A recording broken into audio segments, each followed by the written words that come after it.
I'm just gonna, start very slowly. Hopefully, everyone on the same page. If you haven't downloaded Blender, download Blender. The version should be 3.6.1, and the material that we're gonna be using is on my GitHub, Blender volume tutorial. Throughout the lunch, I was hacking with Chris to get some of his accretion, like AMR, like some mesh refinement data in, and process that. Like, I think it would be cool to, just play with this guy. I was like making this bad boy here. Like, was it? So you should be able to like render something. I don't know. Like the screen is a little bit off. Can like for maximum like cinematic event, can we turn off like the front light? Someone. Yeah. Okay. I can do it. I'm usually the technician anyway. Let's see. It's something's happening. That's not exactly what I want still. That's will people fall asleep? It's after lunch. What do you think? Very little, yeah. Okay, fine. Let's stick with this one. Yeah. So there's some data that it's probably better to have it on Google Drive instead of like GitHub, because they're like a couple hundred megabytes, and I'm too lazy to upload them in Zenodo and something. Not sure I want to do that, so I'm gonna like share this. Is there an email essential or something that I can send to so people can? Google Groups. Huh? There's a Google Groups. That's the only thing. Oh, okay. Let's see if this works. Share. Anyone with link. So if I do this, is this gonna be? Oh, that's a long link. Let's see. I'm inclined to put it on Twitter. No, we can put it here. Add files. Okay, accretion link. What about this? Data link. TXT. There you go. That's a nice way to use. Okay, so if you go to this link, you should be able to see these VDB files that we're gonna use this at the very end. So like this is just like really for people to have fun with to make something like this. Or I was like pulling this out. So this is according to Chris White. This is his one of his accretion disk simulation, and I have a script that how to process this, and so it's doing some interactive rendering. So at the very beginning it will be pixelated, but you can put, even as I was said earlier, we can put multi-level, multi-resolution stuff in, so you can zoom in. You can create actually pretty nice zoom in of this, and yeah, this should looks pretty cool. Now I'm actually excited. Good. Is everyone here? Is it time? Okay.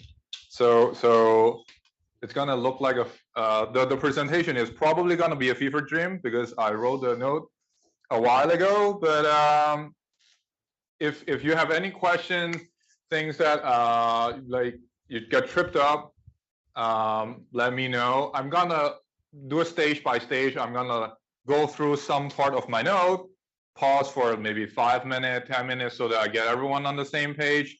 Then I'm gonna move to the next step. Okay. So where do we start? There's the markdown. There's another markdown. Sorry, can I ask a yes.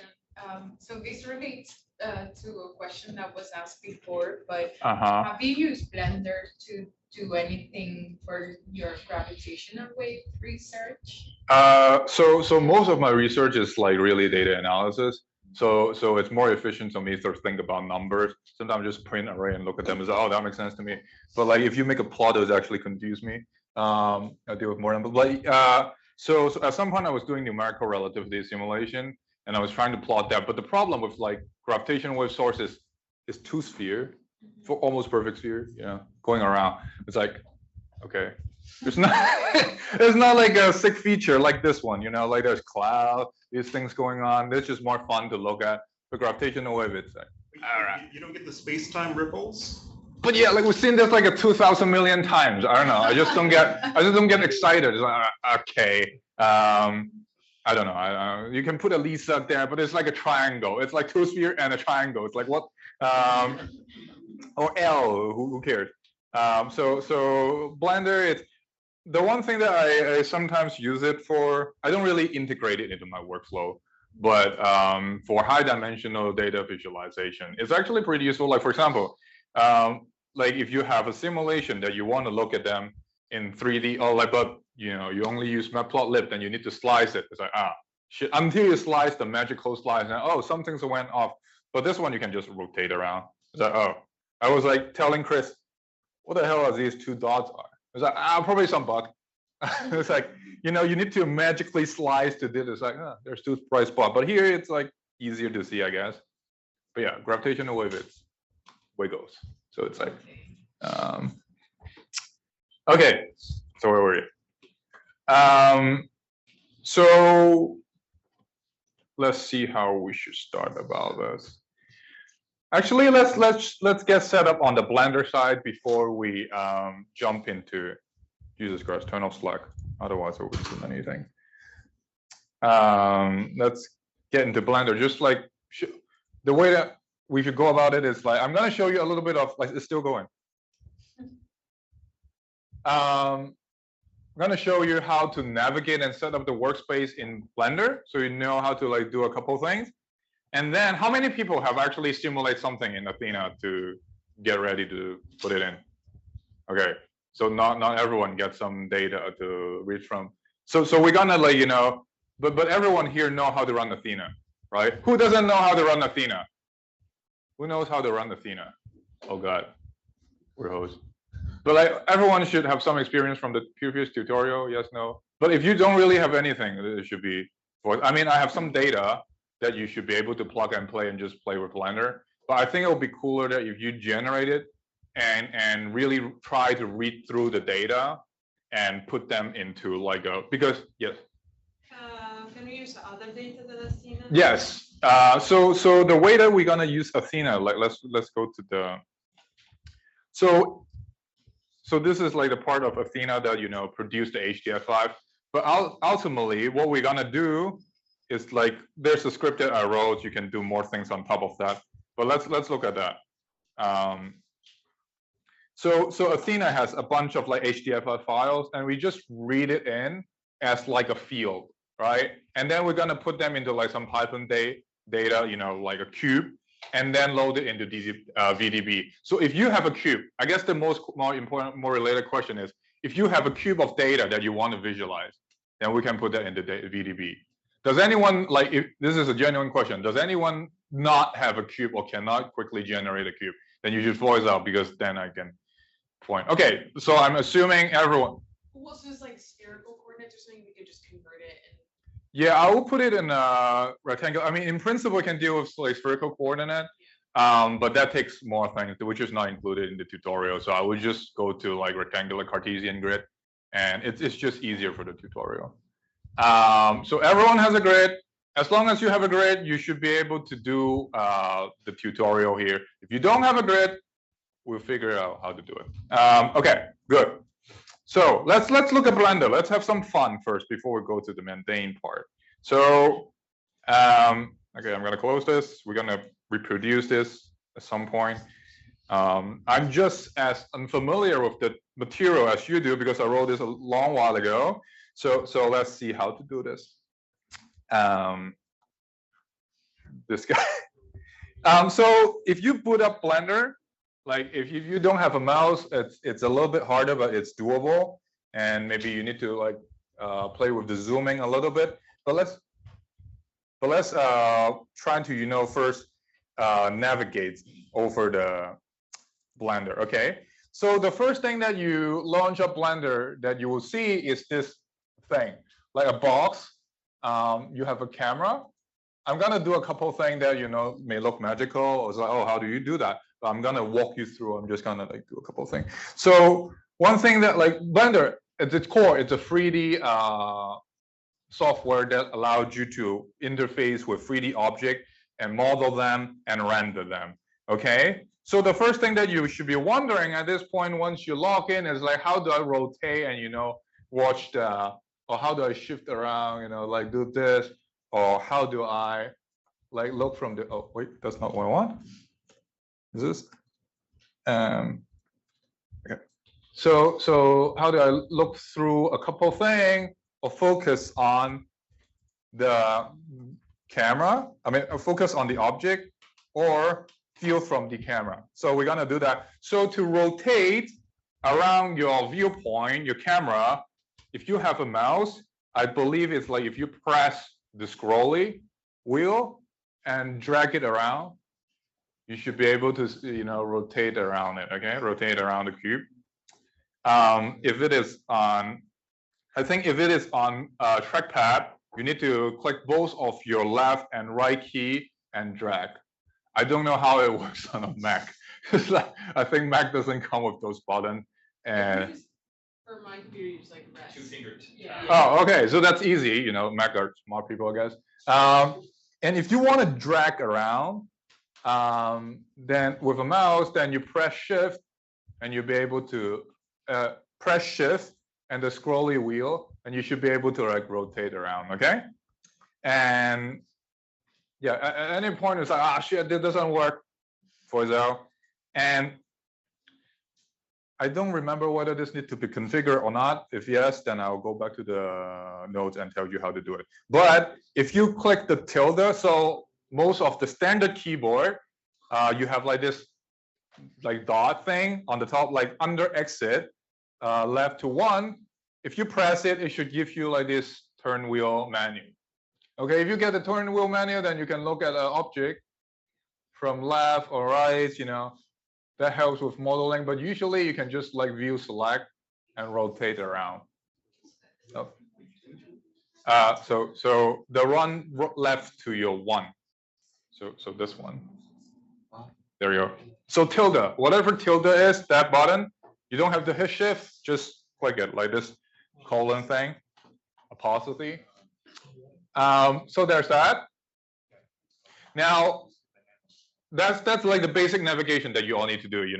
There's like more fancy navigation that you can do, but this is going to be sufficient for this tutorial. You just need to know how to like look it from different angles. Like imagine like if you have a simulation, it's like you're looking at the side from the disk, you want to go to the top, then you need to know how to drag it to the top. Okay, so this is all the navigation that you need to know for this tutorial. The next thing that you need to know is how to manipulate a system.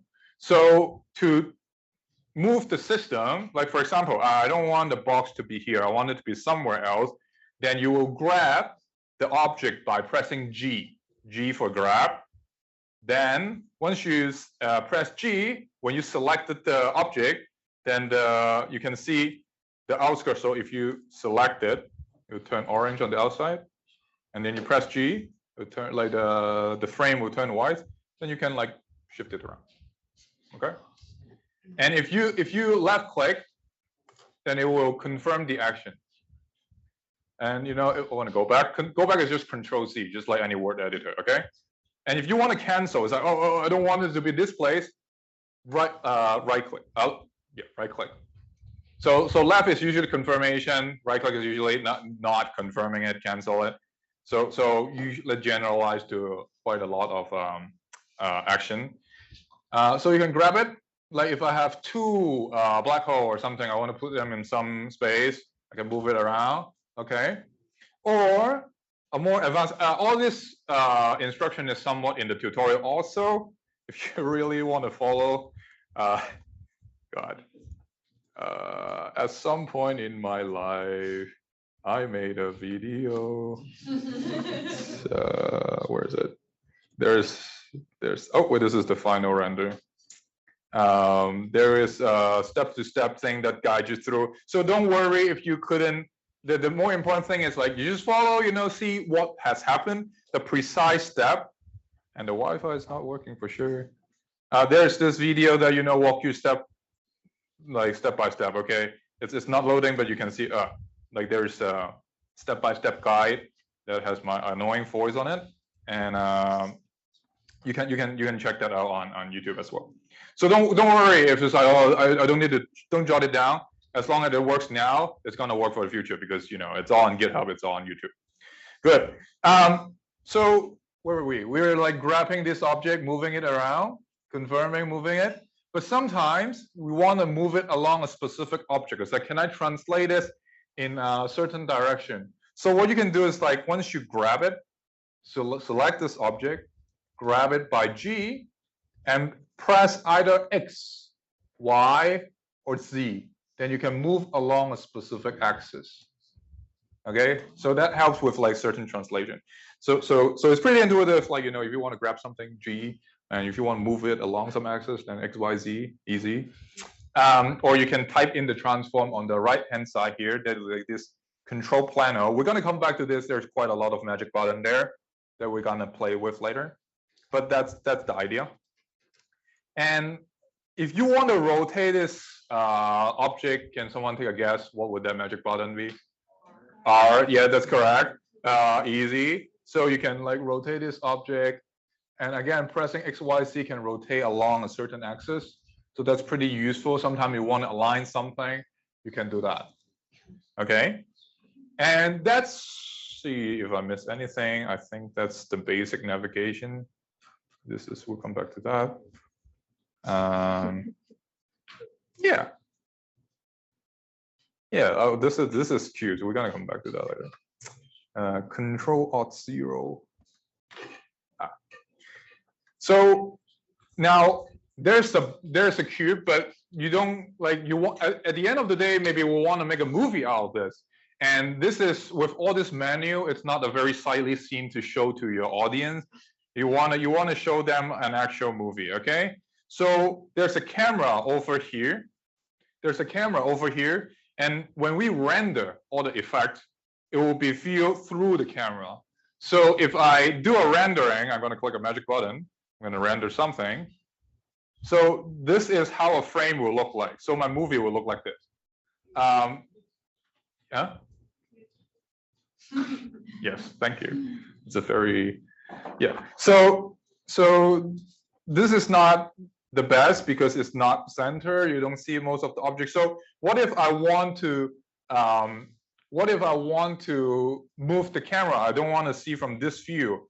You can do the same thing that you did with the cube. You can move G to grab the camera and flip the camera. Like, look, now it moved, right? You can do that, but it's usually very tedious because you need to figure out exactly how to transform it. It's not very trivial, but there's one way that is easier. That like navigating in this space is easier because like you can just drag.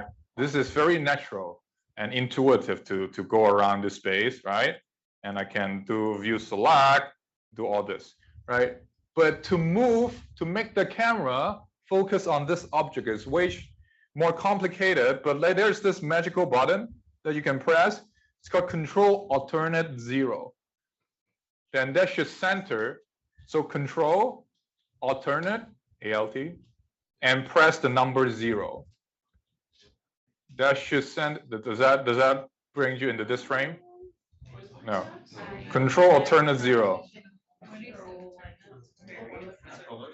There may be this also thing that you need to do. Let's see. Hold up. There is. Huh? How do you enter in the camera? The camera mode is like, you remember this wheel thing? Oh, yeah. And there's the camera. Okay?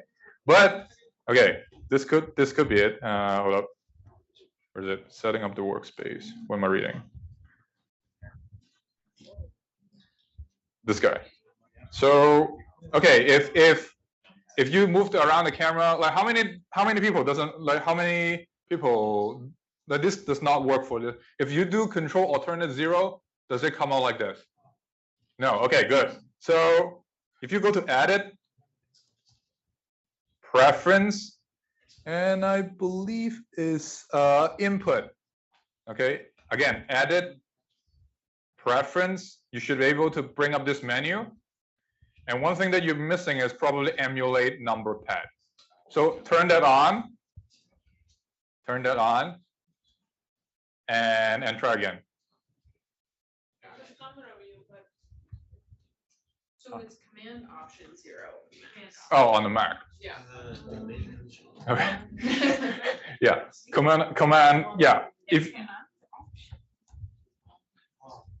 you have turn on in like added preference input emulate numpad, then either the combination of control alternate 0 or control command 0, any of those like magic button, you know, just press it. But it has to do with 0. 0 is always there. Control is probably always there, and you just like find whatever left button to click on them. But you should be able to center the camera like this. Now, if I do render, then look, it's an amazing cube, right? Where's render? Sorry. So to render, you need to click F12. Oh, I don't. You might need to do FN as well. Wait, the MacBook doesn't even have F key. Yeah, well, it doubles as the volume key. So Ah. you Say again. Yeah, like so. Oh, I got you. Other than hotkey, you can go to the top. Got it.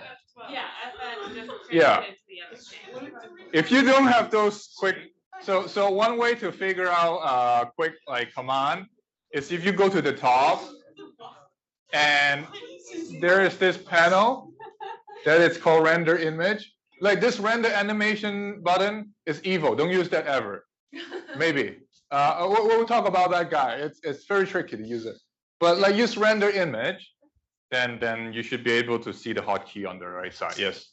I'm not sure how, but some of us got like a more spherical looking thing. Spherical. Ah. Okay. I don't know what we did. Can you go back to the viewport? Yes. No. I think I know. Like just kill the window and do it again.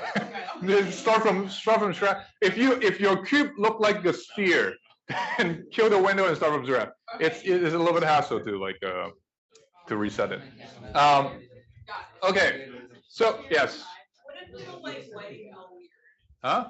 So the lighting's weird, where it's like dark on the face and space. Yeah. So on top of camera and your cube, there's also the sun or some lightning. So if you look at this, actually let me go to the render view.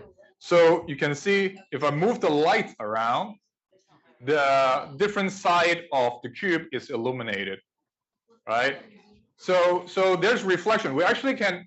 So there's one thing that is pretty cool about it is like if you have a volume simulation that emit light, you can actually use another volume to put dust around it and emulate absorption, and those are pretty accurate because you know like just normal ray tracing. So you can cast shadow on object and see how the shadow evolve and stuff like that. So that's pretty cool. Anyway, so there's the lights, but we're not gonna use a lot of the lights because we're dealing with astrophysics. Things has their own brightness, so we're not gonna do that anymore. But anyway, so there's the lightning. Okay, so this is about all the basic navigation that you need to know in the viewport. This is called the viewport. There we look at the world. There's the object. We have learned how to move the camera. We've learned how to move the objects in the viewport, scale them, rotate them. Okay? Anyone stuck anywhere? Like critical problems like this is not. Yes. How do you edit? Press Control Option 0. How do you exit this thing? Press exit. Or just move around. Oh, just drag the camera. It's really kind of stuck. I don't understand. Can you drag the camera? But it's very bad. Oh, very just like oh no, it's working now. Everything, don't know why. So before it was like here and then I was looking at there. It's a restriction. Like Okay. it's nothing. And then So like if you move, Right? like this. no, just drag. Like now it's come back out, right? Right. One's here. Okay. Everyone's good? Just want to make sure that everyone's on. Yes. So to drag the light around, you click it on the palette and then you do G normal movement. Yeah. You said drag the light. Yeah. 'cause- Yeah. You if you want to drag any object, just select that object. Yeah. Click G. You manipulate it like whatever other object is. Is there a reason why ours, the lighting wouldn't update in real time, like in the model? So I went into like another, so there's different shading mode that you can see in the viewport. I quickly breeze of the, so if it is in like the viewport shading, if I move, you see the lightning is not doing anything. So because like the texture is not ray traced now, or like a low quality ray trace, but you can go to, I was gonna come back to later. Like on the top right, there's this viewport shading thing. It has more realistic texture, so you can see this lightning. But it's more hardware demanding. So if you want to work on like some simplistic idea or just modeling, then I'll be staying in like, you know, this frame. So this is like different view of the object. You can see different thing. Good question. Thank you. Okay. All right. So yes. Camera can be like, you can elongate it. What does it do? Oh, it changed the focal length of. So if you scale, it's yeah, you change the focal length of the camera. So the same thing may look like bigger or smaller, but if you have like different distance, then you know something may look more flat. It's for changing the perspective. Okay. Yes. How do you get the light source? How do you get what? The light source that you had. How do you get a light source? It should be there, like so. In principle, you should be able to Shift 8 and add it, but usually when you start the thing, it's there. But the light source is not critical. We're not gonna deal with that. We can see how to add that back later if you want. Okay. But like usually most of the object that you can manipulate, if you go here on the top right, you should see a list of objects. Okay, and you can just click there and do view select. You can go to whatever that object is. Okay, that's really useful. Yeah, most of these things, you know, they're not designed for scientists. It's designed for like normie. So they're supposed to as intuitive as possible. And so if you're good at gaming, that's like a plus, because it's like whatever intuitive, that must be right. Usually, like that's a rule of thumb. When it is first not right, then we need to activate our scientist brain. But like usually it's whatever goes. Okay. So that's about basic navigation. We're gonna come back to like other option like rendering and stuff like that, world size background, stuff like that. But let's put our simulation into the world so that we can actually start to make pictures and videos out of them. Okay, so that's the so instead of using, so there's on the GitHub repo, there is like some stock. Do I have it in Athena? Maybe I even have that. But like in the Illustrator, there's like this data. You can use that if you don't have an MPC and you really want to catch up. But I'm just gonna like talk you through how to do the generate your own data and put it in VDB.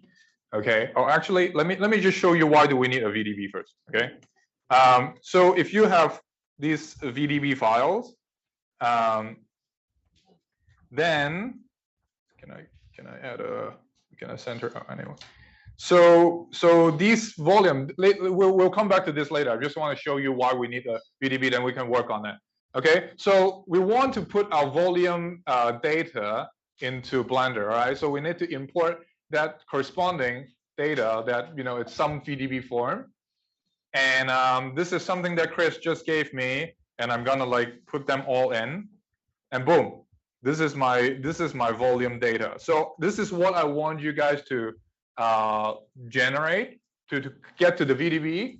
Then once you get the data file, then we can go back to Blender completely. We don't need it anymore. But okay, this is what in the notes, I think I put another set of I put the instruction in Athena to, oh wait, what the fuck?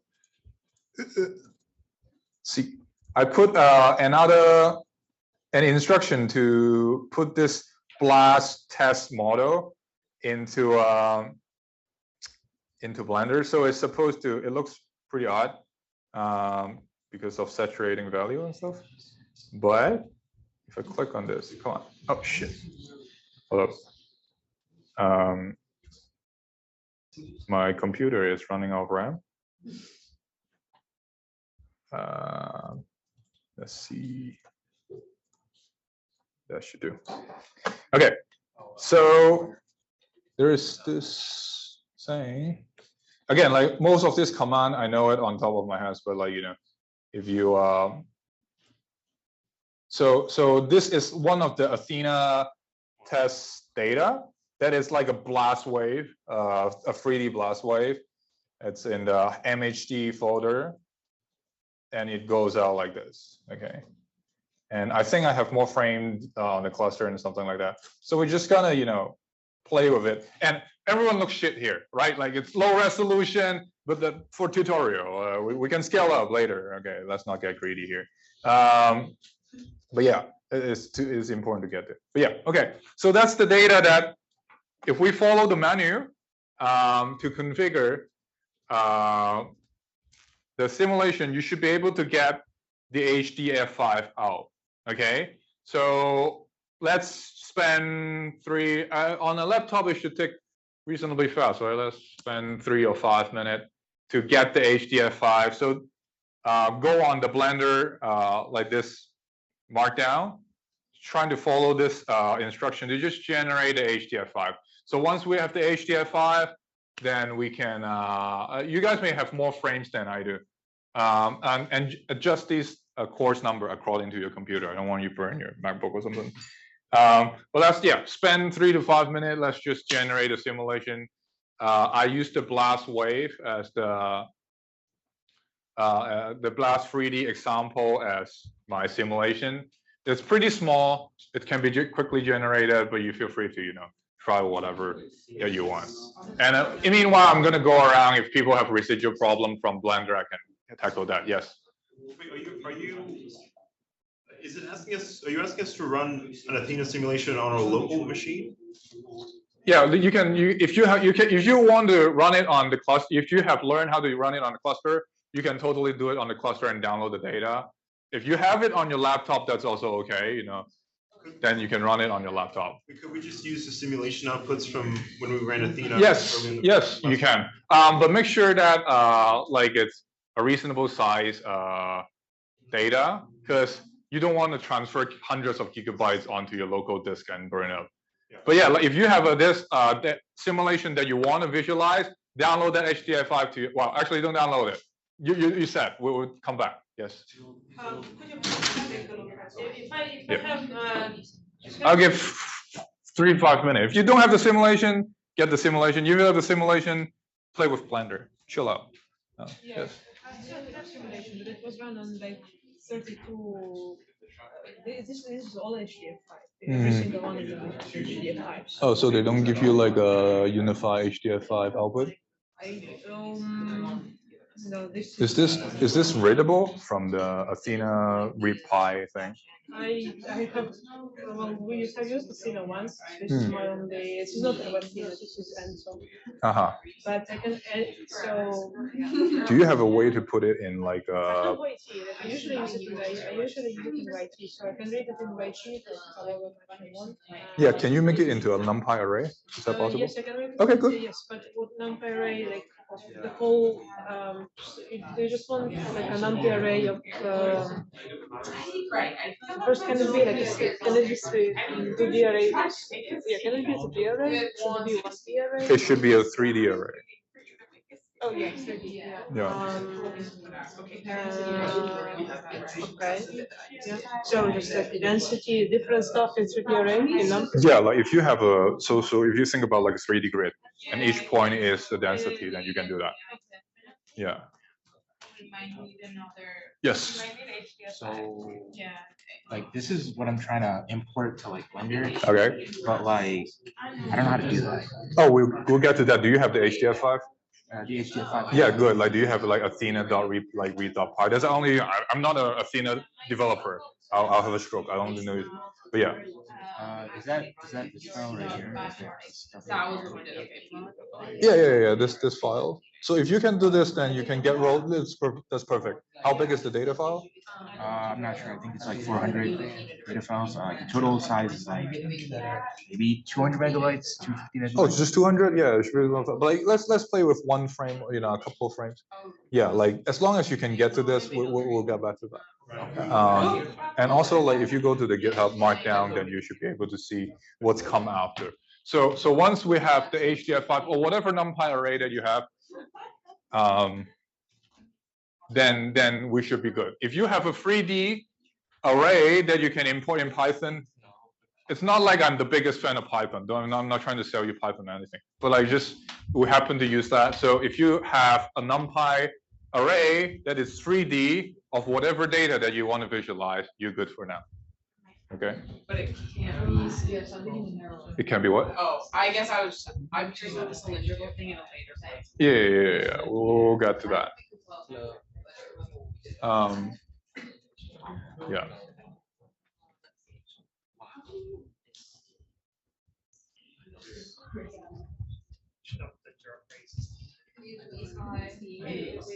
Yes.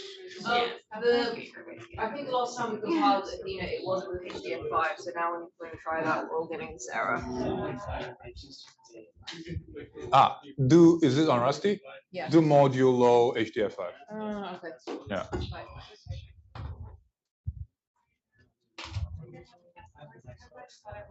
Okay. But you need to compile again, I think. Yeah. Okay, seems to be doing better. Okay.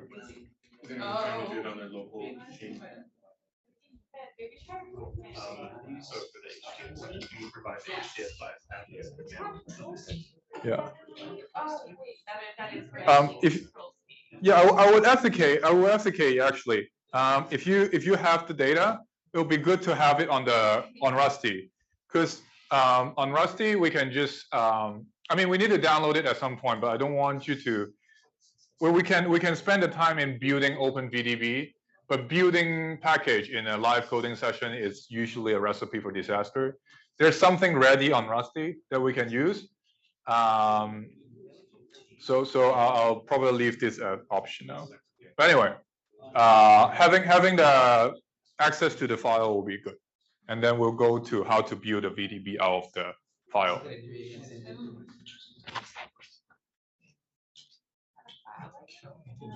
That seems like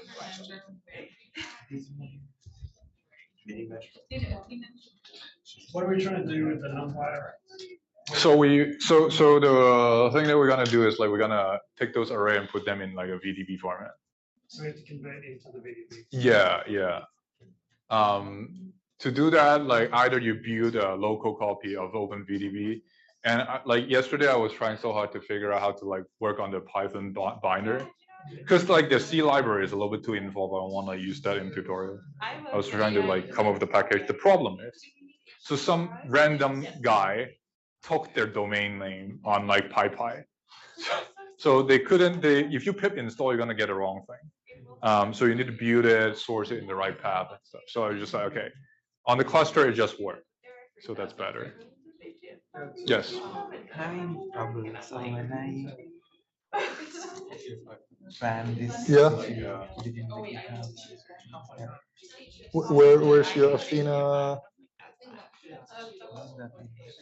Is your bin? Is your bin have something? Yeah. So you haven't, like, if you configure it, you need to make clean and then make it. I did that. Yeah, but like then it should have like Athena in bin. Should I make it here? No, like you go back to the roots of the Athena, then you make. Yeah. Then you make the executable. You should be able to execute it. Oh, this will take like a long time. No, it should be fine. Just use more code. A couple minutes. You can do like make DOS J dash J 4, 5, 8. Yeah. You could have put a number after that, like dash J4 maybe. If you use all the core, they usually hang up in some like write out state. I'll give people like a couple more minutes just to. Ooh, I'm ready to see this. Also, there's no video. It's like. So for the people who are ahead and getting restless, it's like I want more. We don't like if you're on Rusty, then go check out this script. Okay, like for the people that still working on the simulation, fine. But there's this script on if you have this script on Rusty, then you can have a look of this script and try to understand what we're trying to do here. And I'll explain in a second, but this is what you want to read. Like if you go to like my repo, Athena, read files, this is the files that will convert your NumPy array or HDF files, whatever, into a VDB files that we can process in Blender. I'm gonna give people a couple more minutes to work on the simulation, but like if you have finished, if you have the simulation, you're comfortable with that, have a look at this script. It's pretty straightforward, so we'll explain this in a second. Yes. I just ran that last line. Mm-hmm. Running the simulation, I got a lot of errors.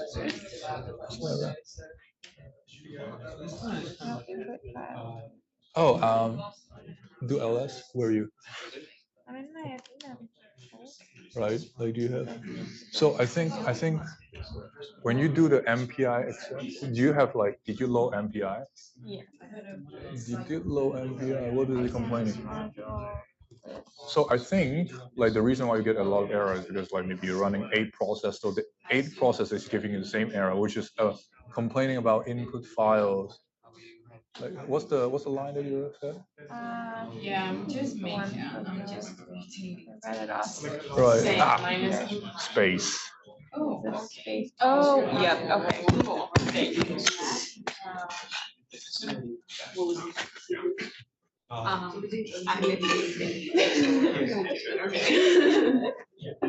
that's bugs. Hopefully this will work. Does it go? It should. Yeah. I'm waiting. Do you submit it with the? Did you make the change? I want to put scripts. No, I did not.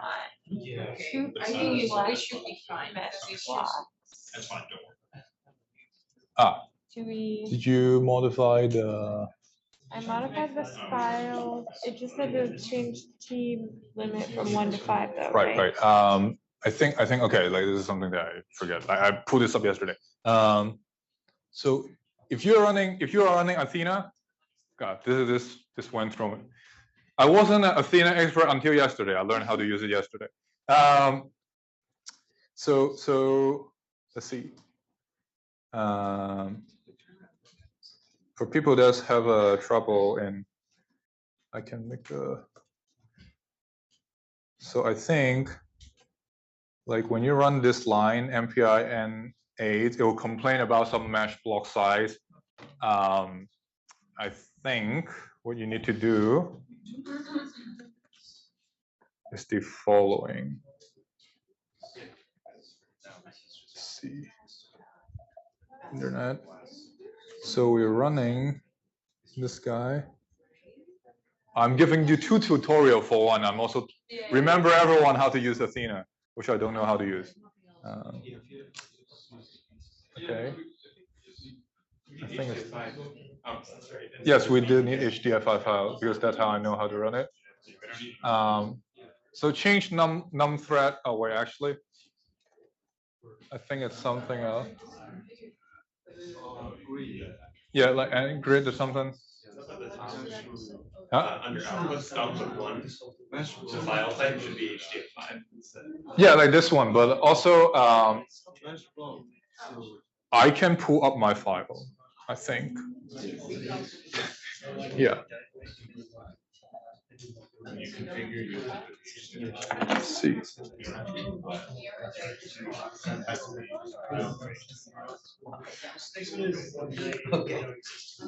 This should, oh my God.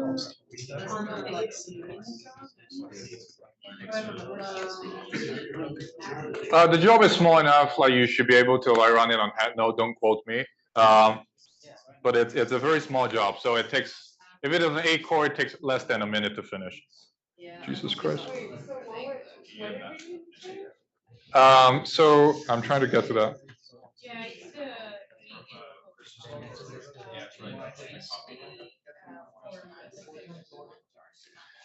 Yeah. So Athena, if you want to use MP, like there was like this wiki page. Where is it? Parallel running MPI. It says something about this. So you need to do something like, oh, num thread, this guy. I use this one. I use mesh block, I think. Where am I? Are we replacing that in the input file? It's in the input file. Let's see. Simulation input. We're replacing DT. So this is my file. I think I changed it to HDF5 as output here. And I place mesh block here. Oh, I have higher resolution here, but just 264. I have higher resolution just because I want, like, you know, screw with it. But change, add these three. So normally, if you have like this at 64, this is to say my complete domain is 64, you know, grid point across whatever axis, and like for each axis, I will divide the domain by certain number of blocks. So, you know, let's say this is the z-axis, right? So the whole domain is 64, but instead I will have 4 blocks of like tiny blocks, so that each block will be shipped to a process, then it can be parallelized. So this is an Athena thing. You can do mesh block and, you know, parallel over the blocks. So there's this, which I'm gonna put in the notes. All right. Yes. You don't have to change the input file. If you use MPICH, you can just put a tag in the configure -MPI and it works. Yeah. Oh, really? Okay. Cool. So how many people have gotten array? No one has an array. Shit. Yes. It's been running. It's running. Oh, you just open a directory, then put it in. Just make a directory. Yeah. Oh, just make Yeah. the one that doesn't exist. And then blast. Yeah. Okay. Yeah, like don't worry if you don't get the data. We can, I mean, like this is just Athena, right? You don't have to use Athena. Is there any Athena developer here? Oh, Chris is outside. You don't have to use Athena. Okay. But if you have a data, then we can put it in VDB. So if you don't get the data file, that's fine. You can use the one in Illustrious. That's like a somewhat bigger data file that you can just do whatever exercise that we're trying to do now. Okay, so there's this MPZ file. You should be able to use it for converting into VDB. Okay, if you don't get, you may need to look into the key of this guy to change a couple of things. But now I'm going to explain to you how to convert a NumPy array into VDB. Okay, this one it's this one's tricky. So where's my cursor? So let's read this script and try to understand it. So if you, I'm just gonna say it's just like we ran an Athena run, but these fields are pretty generic. Okay.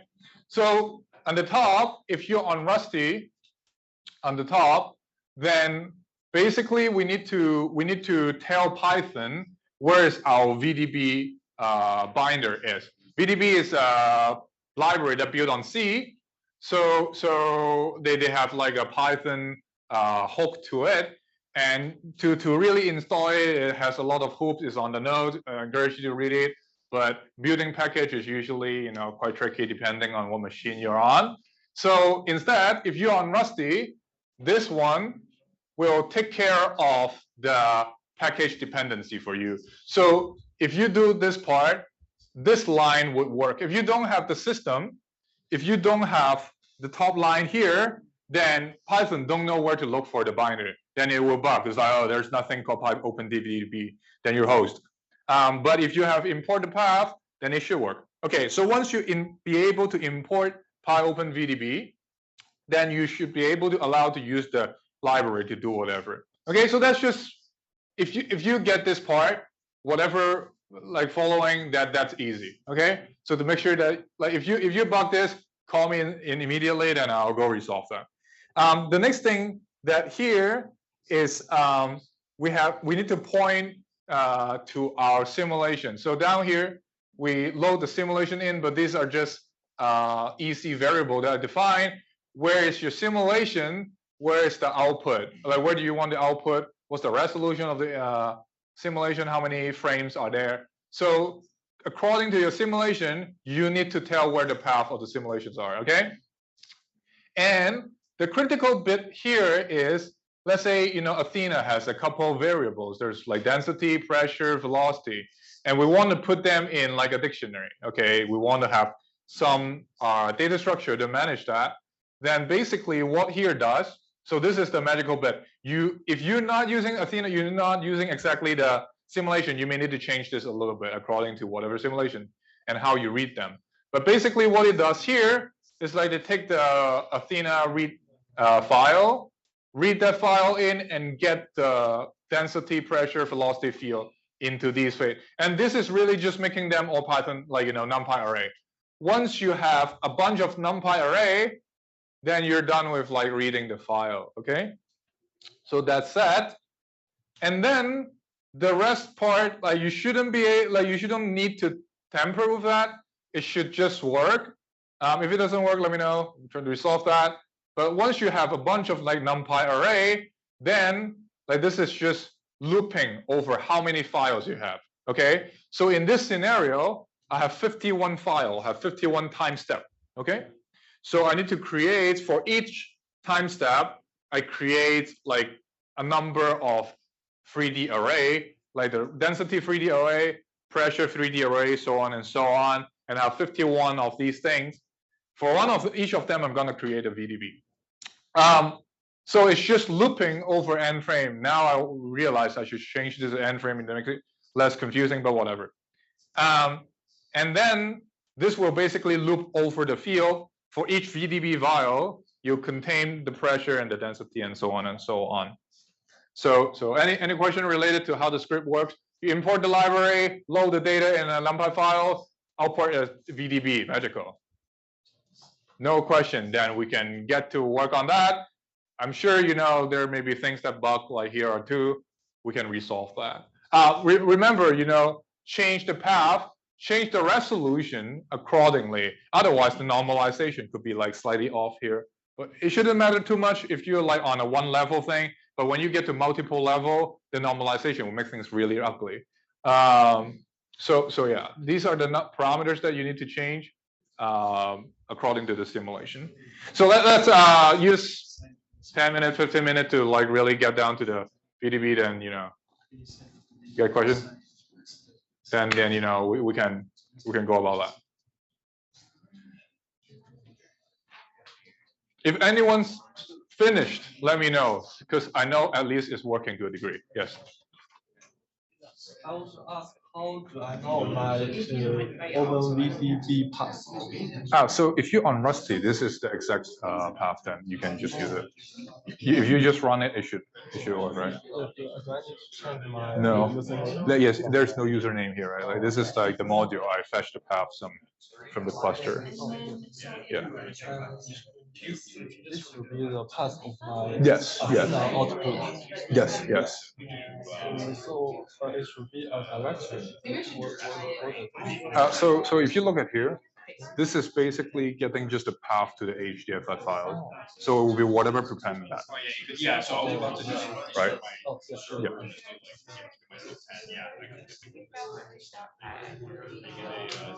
If you're stuck in the previous stage, I can help resolve like problem as well. Yeah. Yes. That guy left. Amazing. So it's fine as it. Actually, so go back to your.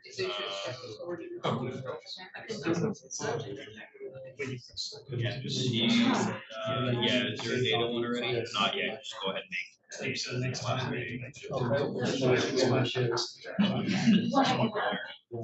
Does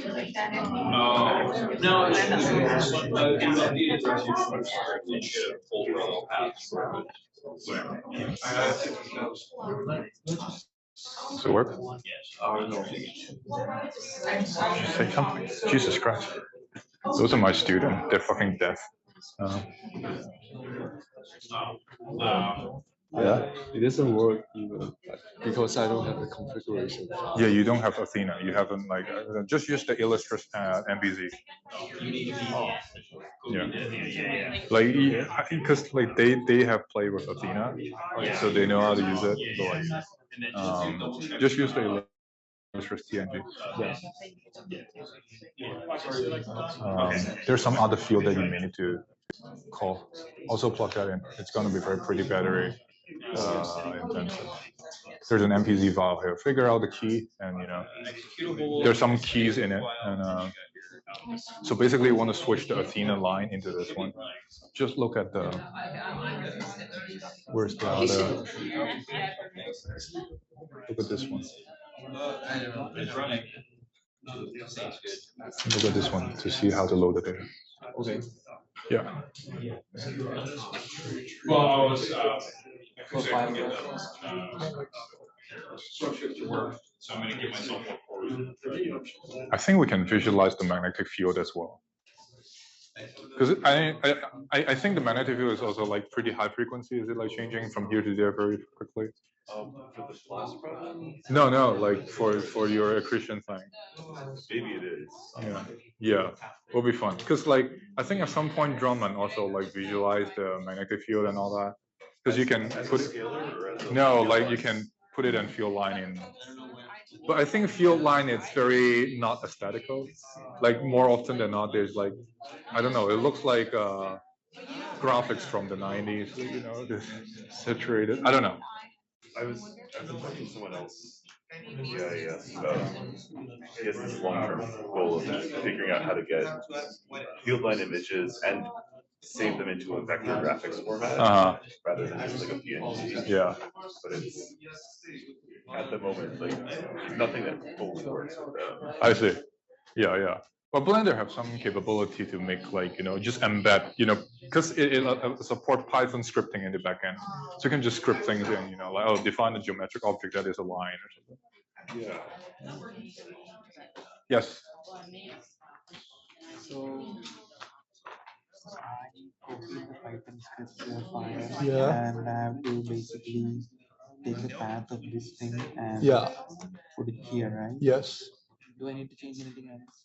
No. So like if you look at this line, this is basically pointing to the file that you want to read your Athena. So as long as this read the path, you're good. Okay. Does that make sense? Okay. Good. So I just change the path and run the Python. Yeah. And it should format out a bunch of VDB somewhere. And where does it say? It's saved in the output path. So this is gonna one. write to my path, and you're gonna permission deny. So I have to change this. Yeah, you're gonna change this as well. But that should be good.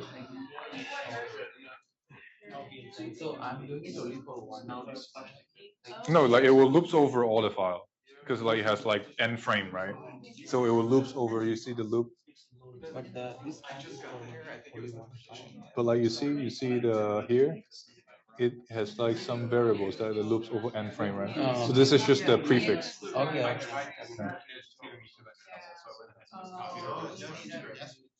Does it work for you? Like at the VDBL? Yeah. Oh, cool. So it works for some people. Amazing, splendid.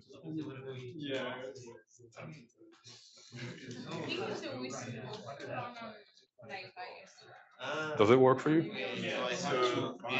Cool. Oh, so you got all the VDB. Oh, amazing. Oh, that's true.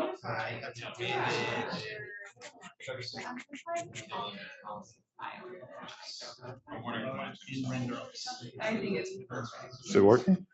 Is it going? I want to run right now because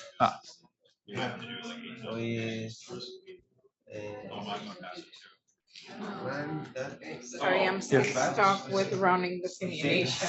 Okay. Yeah. What's the problem? I think I can, it doesn't allow me to run it from the command line. So I'm gonna have to submit a script. Wait, where are you? Like you're in worker. If you can you go back out to the Yeah. Rusty already. So but this if is I think this is a worker node. Yeah, so if I SSH into Rusty, then it will allow. I think you're already in a worker node, so Yeah, it just. it doesn't allow you? Right. No, do for we- some reason. Maybe like this is request. I think okay. If you're on Jupyter Lab, yeah, try SSH into Rusty. So in Jupyter Lab, they may just give you one core, and you're trying to one core on like 8 tasks. It's not gonna fly. Okay. Yeah. Oh, that would be interesting. That'll be. No, because we had I think we had a section question on logging into Rusty from Rusty. Like because a worker node, I understand. Yeah. But yeah,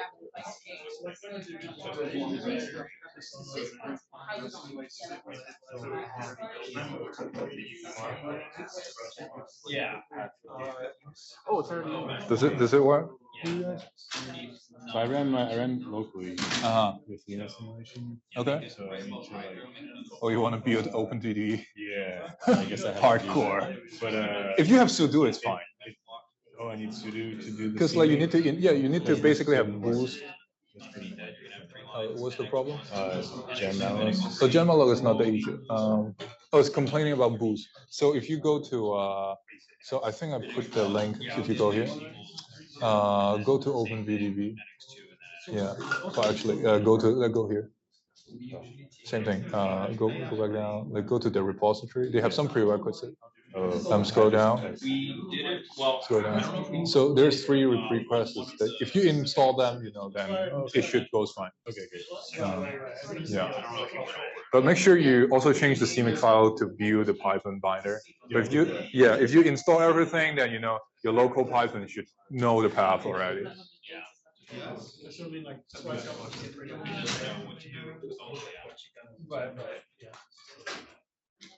How's it going? Okay, so when I try and run the read file, it can't find the file because it keeps putting too many zeros. What's the how? Can you show me the path to the? Just show me the output file. What's the files look like? Yeah. LSS. They're in different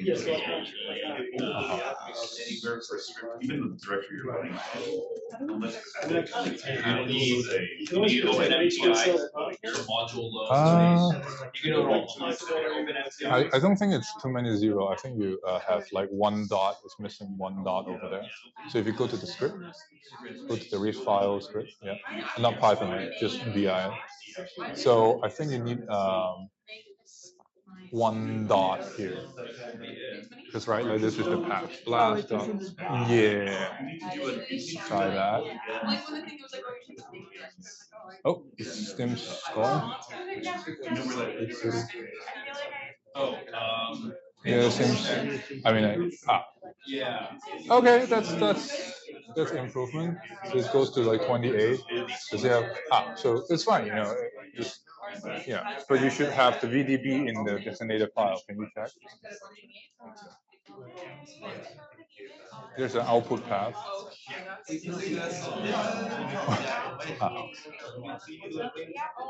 it going? Oh, that's awesome. Okay, yeah, that's. We'll get there. We'll get there. Yeah. It is. Seth. Is this Seth? That's weird. Go up 1 direction. Oh, really? Can you go to the bottom? No. Just go to the bottom. Output.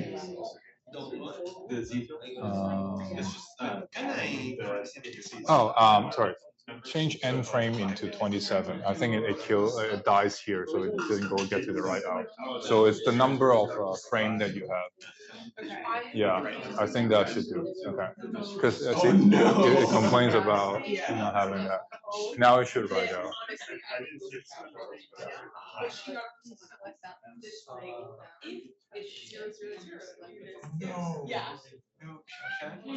Yes. Huh? Oh, we will talk about it. Yeah. I'm trying to make sure everyone's on the same page. How's it going here?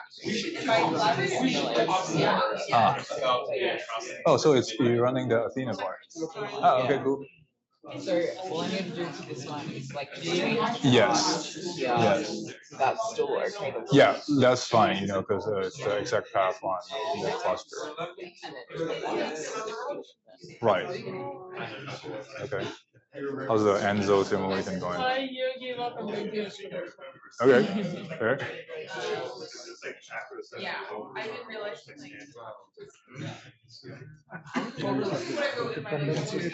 Huh? Oh, you're on local. Oh, really? Oh, you don't need to build OpenVDB on Rusty. If you're on Rusty, you don't need to build it. So I don't. Okay. So you can. Yeah, you don't need to build it. You just need to skip the part. Yeah. Oh, okay. Yeah, because on Rusty you don't have sudo, so you can't build into the background. You can build it local. It's quite a lot of things. You know, I tried to build it using the modules. It didn't really work, and you need to change a lot of things to get it going. So it's yeah. So that's why I just extract it. Okay, someone install OpenVDB on the cluster, so just extract that path. Yeah.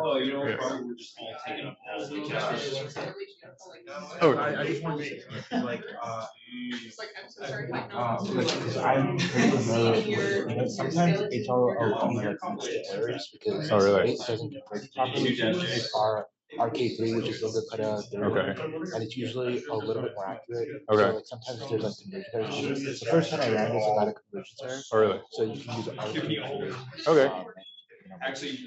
Yeah. I don't do Athena. If you have Athena problem, talk to him. He knows Athena.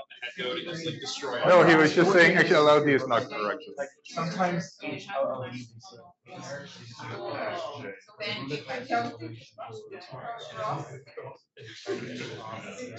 all right. Okay. I think yes. Oh, path is where your simulation are, and output is where you want to put your VDB in. I'll give you guys 2 more minutes. Hammer down. Yes.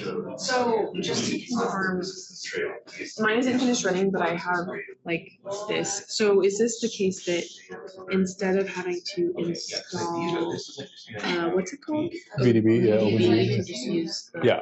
But if we're doing it at home, there's the other instructions. Yes. And you said it can be a little finicky, but it's okay. Yeah, I think if you have admin permission to your machine, then you can just install the dependency. Oh. On Rusty is finicky because I don't have the admin. I have admin permission, but I can't use that in that way. So I cannot install the dependency, and you know it doesn't drag.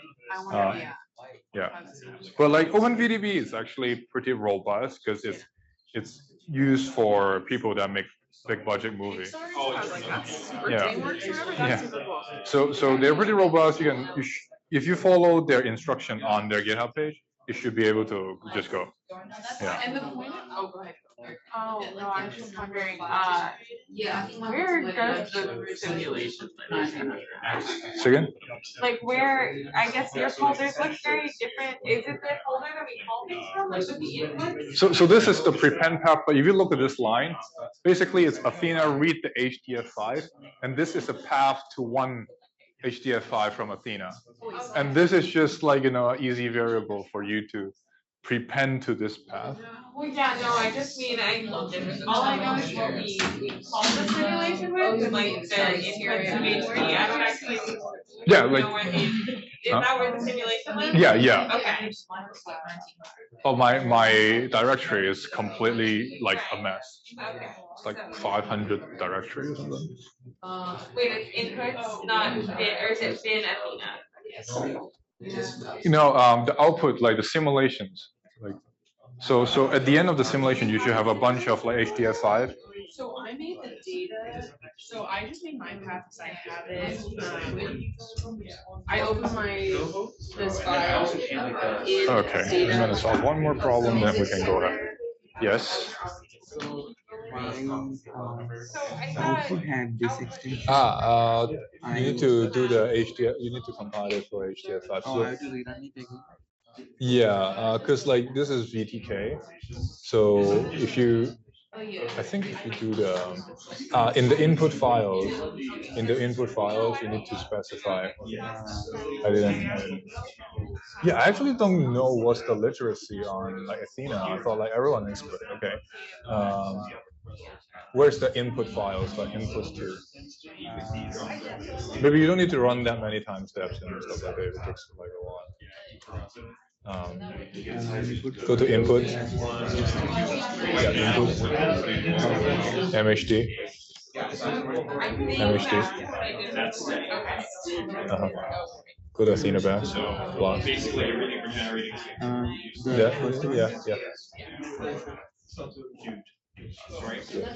Yeah, because I just checked my output. This is VDK now. You need to change it in HDF5. Yeah, that was okay. All right.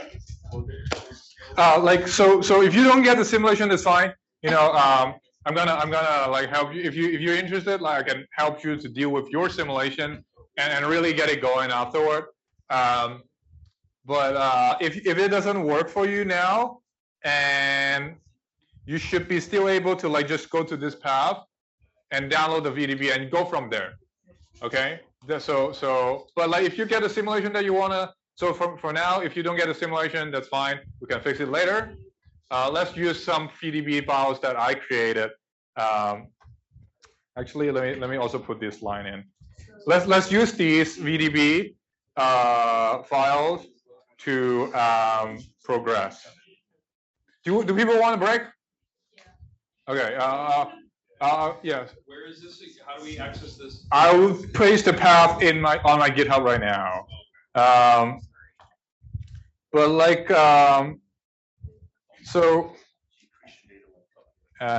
let's see. So I'm gonna put this path on my GitHub. I'll point you guys if you can't get the simulation. Let's take a 10-minute break. 10-minute break. Anyone want a longer break? 1, 2, 3. Yeah, we can take a 15-minute break then. But like in the meantime, solve your simulation problem. Get your file download. Get the VDB ready. Then we'll come back at like 3:30 to drill down on Blender and get some nice picture out. Okay. Copy. I'm gonna come. Yeah. See.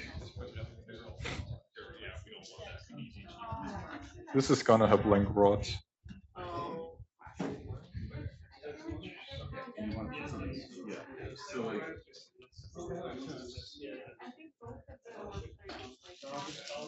Fuck.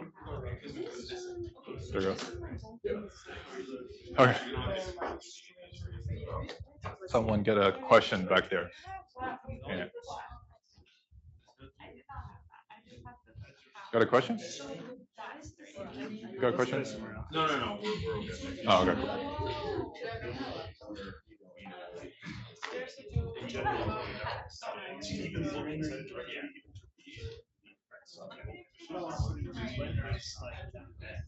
Oh, so you got the VDB. Yeah, this one is more interesting. You can try both. One is like multi-level. One is time steps, so it's more fun. Sorry to like keep you on the heck cliffhanger.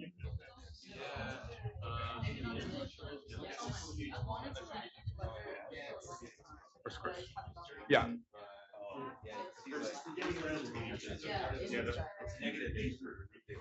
Yeah. The OpenVDB wasn't working. And then plus they were going to add these missions, and now I want to say you want to add white missions. Fuck, how do I solve it? Pipeline. I think you need to install Pipeline. If you go to search Pipeline on Google.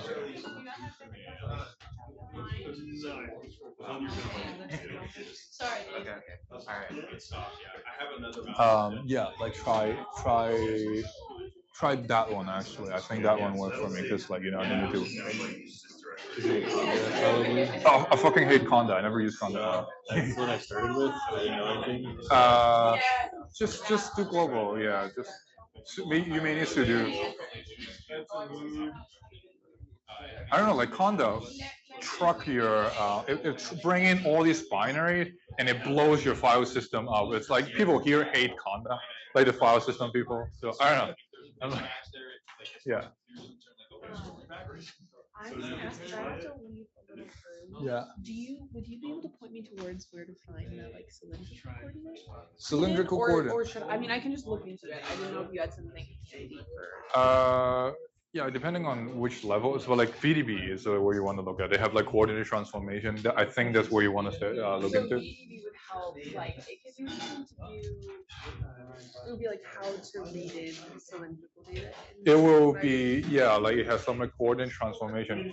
Okay. Be warned, it's pretty arcane though. Yeah, it's.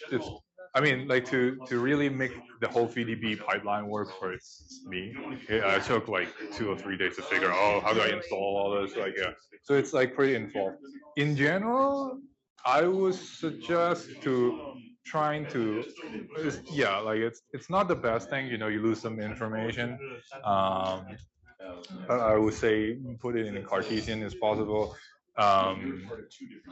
Yeah, if I have like a direct link, I'll send you that, or send me an email. Yeah. But I was like, if you have something. Yeah. Okay. Because I'm pretty sure like the geometry defined in Blender should be able to handle that, but it's not something that I have the command how to do it. Okay. Yeah. Okay, I'll do that. Yeah. Yes. Yeah. VDB file to my local. Yeah, that will be good. Is there a big command? SCP. Do you know SCP? SCP. If you need to download the VDB into your local, like if you ran the simulation and you need to download, they didn't tell you how to SCP from Rusty. So it's a weird SCP, but like if you on your local terminal do SPP dash uppercase P 61022 your username at Flatiron gateway.flatiron.org gateway flatiron.org :, and the path of the files. You can use wildcard too, like you can do stars and download all the VDB. If you have a problem, let me know. I'll give you the exact command. Huh? No, it's not dash, like your username. Okay.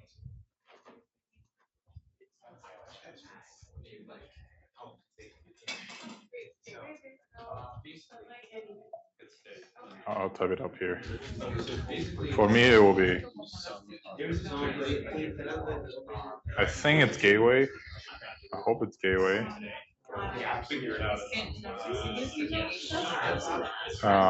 To file.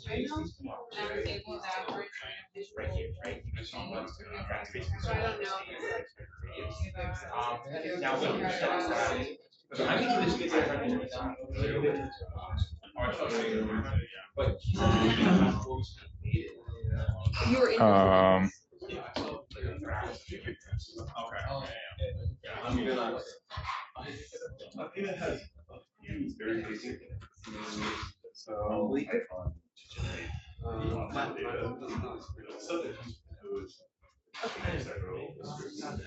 They actually don't teach you how to do it. This is amazing. This is stupid. Damn.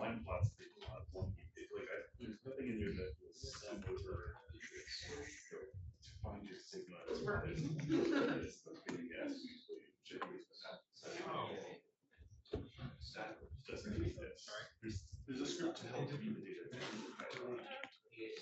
data. I already have that. So basically, like, this is so like I have. I think it works, right? Now, my other question was like the arrays that you get, that's the array. Oh, yeah. Right? Now, I'm basically like, if you want to find the thing is, like, you got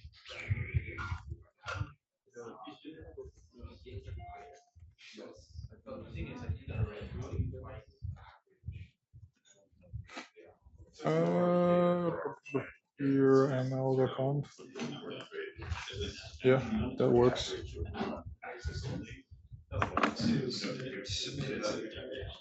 So you have people arrays, right? Yep. Yeah, exactly.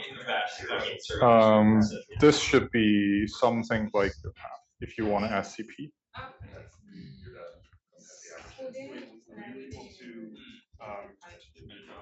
No, convert the glass outputs to the.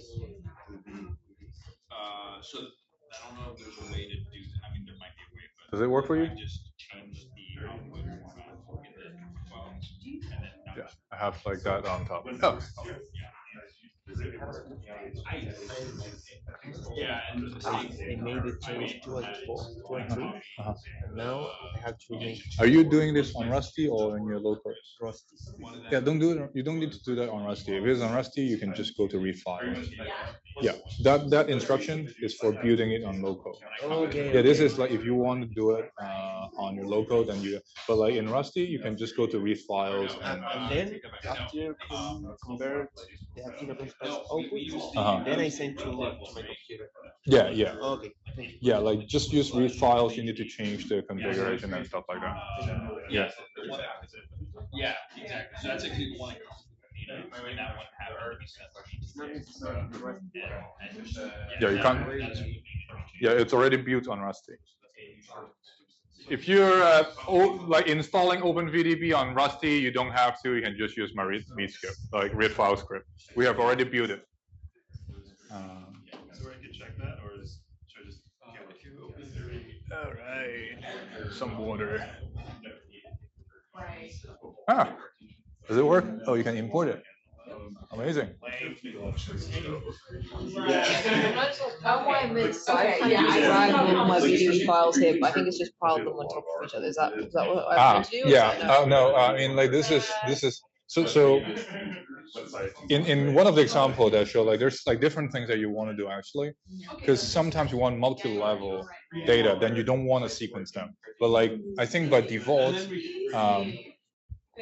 so this is something that I'll show later, but like you can import OpenVDB and select the files. What would you do? You did right click and then So Shift A is and then volume. Can you go to the path? I'll show you. Like there's like a magical. Oh, yeah. So if I have to do it, then I'll highlight, let's say, some number of them. You may not want the parentheses; they may screw things up. But it's like the text sequence. I think it's these that like screw it up. If I do this, then that like comes into 1. But then if you move, so this is way over the numbering, so it shouldn't work. But this guy, it's basically a sequence of 8 frames, so it will have different behavior frame to frame. But now it's like override by all these. But okay, so if I clean that up and try. Yeah. Okay, cool. Okay. The old one, yeah.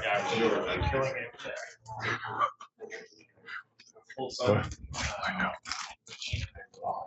I don't know.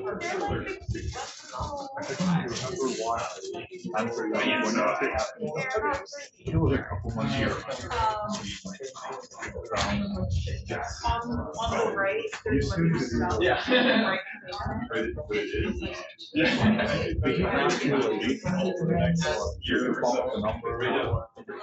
So you agree to do a lot. Anyway, I'll try.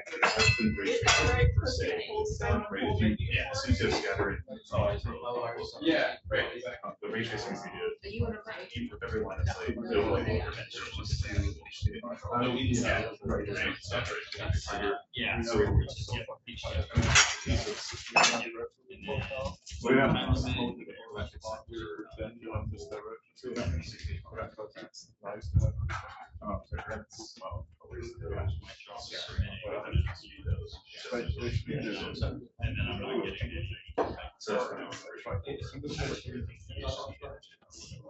That's actually so.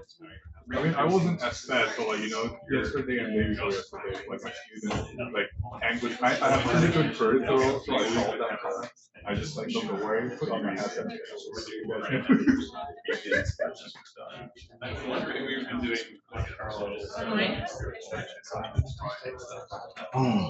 Next week I'll be in Highland. it's already like I'll find a gas station bread. So I can just American bread. I mean, this is garbage. Yeah, I do agree. I went to Paris and now I need to see the other materials of the couple. You told me gas station bread. Gas station bread. Any bread. Yeah. All right, we'll go back in. Yeah, it works for me.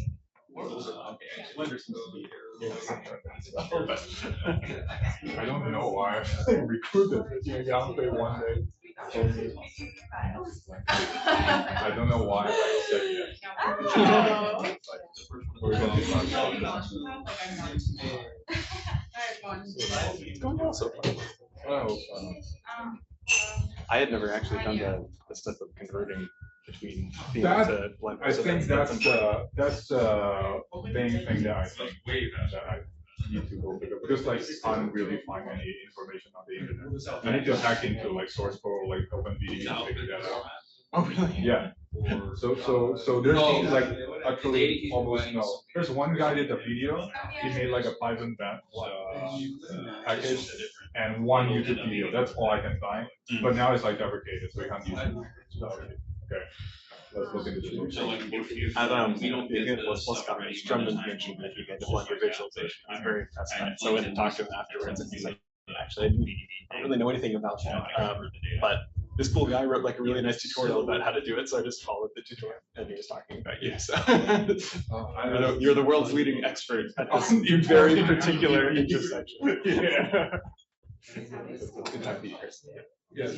I'm trying to import the data, but I can't find an option for importing ZDB files. Like, do you have it on your local already? Yes, I We'll do. get to that. Oh, okay, I'll show you. Volume. Magic. Okay. So we'll do that all together. Okay. Like, I always forget which variables are made on temp. I think I should go gather people in case they're like outside stealing food. Maybe not what you'd expect in the population. And make it 10. Do you have anyone out here? Okay. All right, everyone seems back. Whoever wants to come back, it's already here. So let's go about it. All right. Yeah.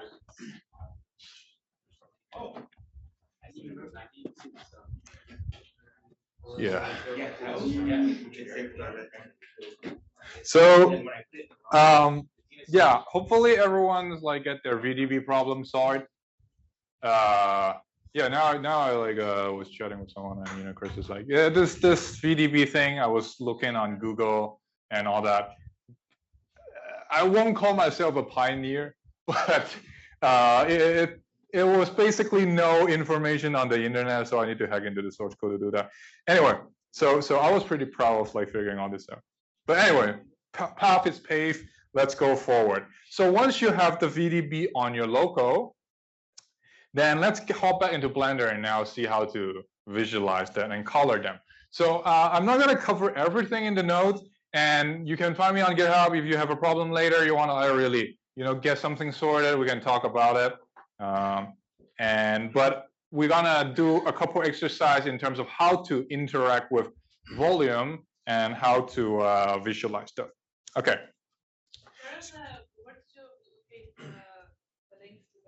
So it's on GitHub, Athena, link text.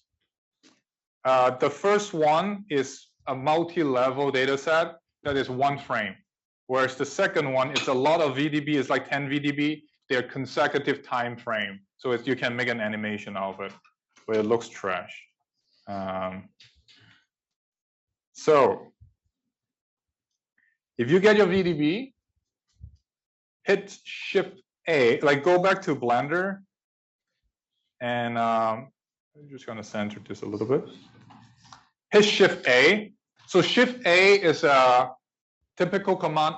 Does right click work? Right click doesn't work. Shift A, that's a Blender command for adding like different objects. Like you can add a mesh, like a cube, curve, and all that. And on top of that, you can import what we're going to use, the volume. So do import open VDB. Find the VDB that you downloaded. Make sure that it doesn't have like some trailing characters there, otherwise it may break the sequence if you're doing a sequence. Hit Shift to highlight all of them. So if you download the time, the simulation that has multiple frame, then click this wheel, gear wheel. Make sure that you have the text sequence on. This will make sure that you import all of these as one object, but it will move as time goes on. On the other hand, if you downloaded the multi-level accretion disk example, make sure you turn that off. Then it will import it as multiple VDB, but with different resolutions. So you can lay them on top of each other and zoom in. So I'm going to import this guy. Shift A, volume, import open VDB. Go to the path and open it. Yes. Did you say that the sequence interpreter doesn't like added numbers, like zeros in front? Yes, so you want to make sure that it's like in some, it can be padded, but you don't want to have like some parenthesis in between. You have 1 and double parentheses 1, then it may bug. So if you like, I'm doing this in the Blast example, but I'm going to show the accretion disk. We can look at that a little bit more later. So it should be like some vague blob that look like that. It doesn't look like much, right? And we're gonna make it look more interesting. So before we get into shading, let's do some interactive checking to make sure that it's loaded in as a time series. If you come, I'm just gonna show you the steps, and later on again, I'm gonna come and we can follow the manual, we can work this. So it'll better to just see what I'm doing here, and then we can go in and make it more precise. So what happened here is like we input all this field. So VDB is a volume metric data in a sparse format that it save it. Well, actually, not very.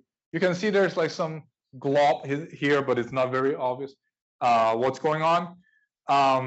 But this is the raw data format, and we can now manipulate the volume into doing different things. Like if you see, if I click it on row, it suddenly become like a volume filling cube, right? And I click on some other thing, it seems to do some other stuff, right? So the reason why value velocity 1 to 3 pressure is not like very obvious here is because like the value is actually centers around 0 or something, and Blender is value sensitive, and row is centers around 1. So basically it shows that for each point in this cube, I'll take the value and render it with some density. And so since rho is like centers around 1, you see a cube. Whereas pressure, velocity, all this, the centers around 0, so it's mostly sparse. But we can enhance the effect by multiplying, if you go to the right, look at the viewport, again, just listen, I will come back to, go through step by step how to do this. You don't need to worry about catching up, otherwise it'll take forever. So if we change density into like a high number, now you see we have all this like cool effects showing up. And what's more even cool about it is like, since this is a movie, you can see this is one object for multiple time frame, then if I drag on the time axis, it's gonna do something, right? So if I hit play, right, I can make it, play, right? So and if I render this, it will become a movie, okay? It's not so turbo interesting right now, but trust me, at some point it's gonna be interesting, I guess. Okay, so this is how to check that your volume data is loaded in correctly. Now let's make it look more interesting. So the one, yeah, you got a question? Yeah, just how do you get to the grids? I can't get this. Grid? Which grid? In the collection, you need to press on the cloud, and then again on the grid cloud when it appears. Oh, okay. Yeah. Right. Oh, yeah, like this one. So we're gonna again, like we can go through step by steps after finish this demo. So the problem is there's not a lot of option that you can manipulate the data here. Now we're gonna turn up the shading menu. Okay, shading is all the magic happens. If anything looks nice, it's usually because of the shading and some after effect. But shading is the part that's gonna drive most of, like, you determine basically your color scale, what data to visualize, and all that. So shading is a pretty integral process to how to give texture to your data. So like one thing that is pretty helpful in Blender is like you can drag and drop all this panel around.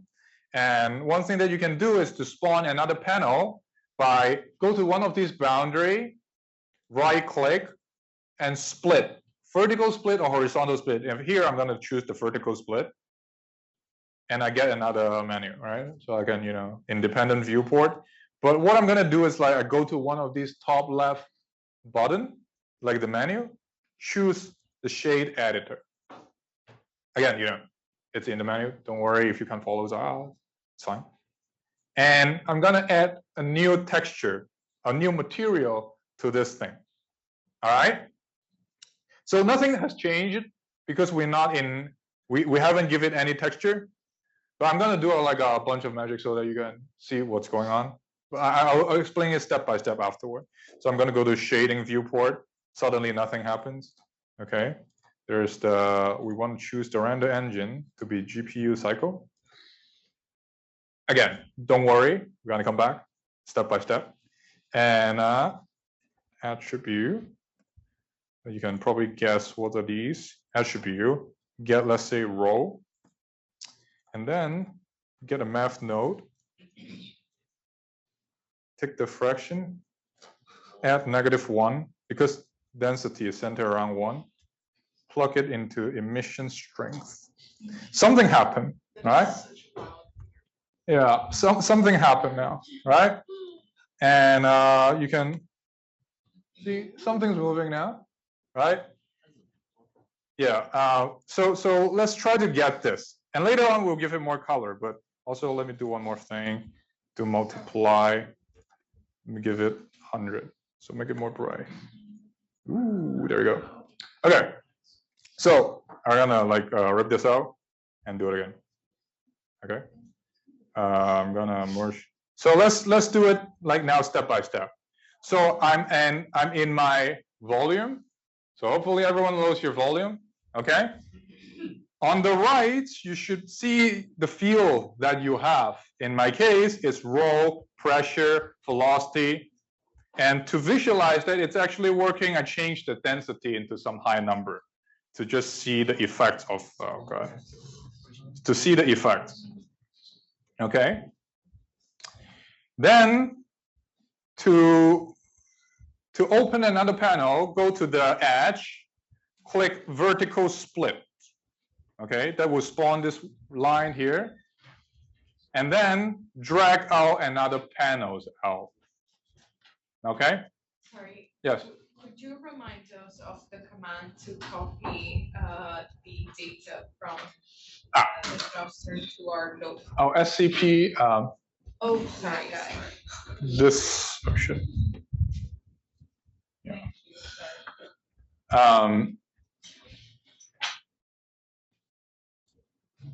Like again, you know, if you really can't catch up with end command, it's fine. You know, it's on the menu, and the better part is like, you know, once you get to this, the VD part may be a little bit finicky, but my YouTube video, it's excellent. You know, it's really thorough, and you know, most people can actually follow it. It's been stress tested on other scientists. So yeah. So there's that. So once you open another pane on the right hand side, we need to go to the shading menu. Yeah, that's fine. So go to one of these, you should see like a double side arrow. Right click. Then do vertical split.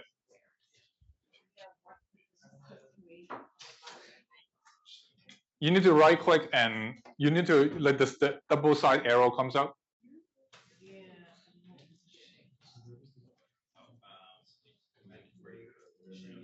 I mean, that's fine.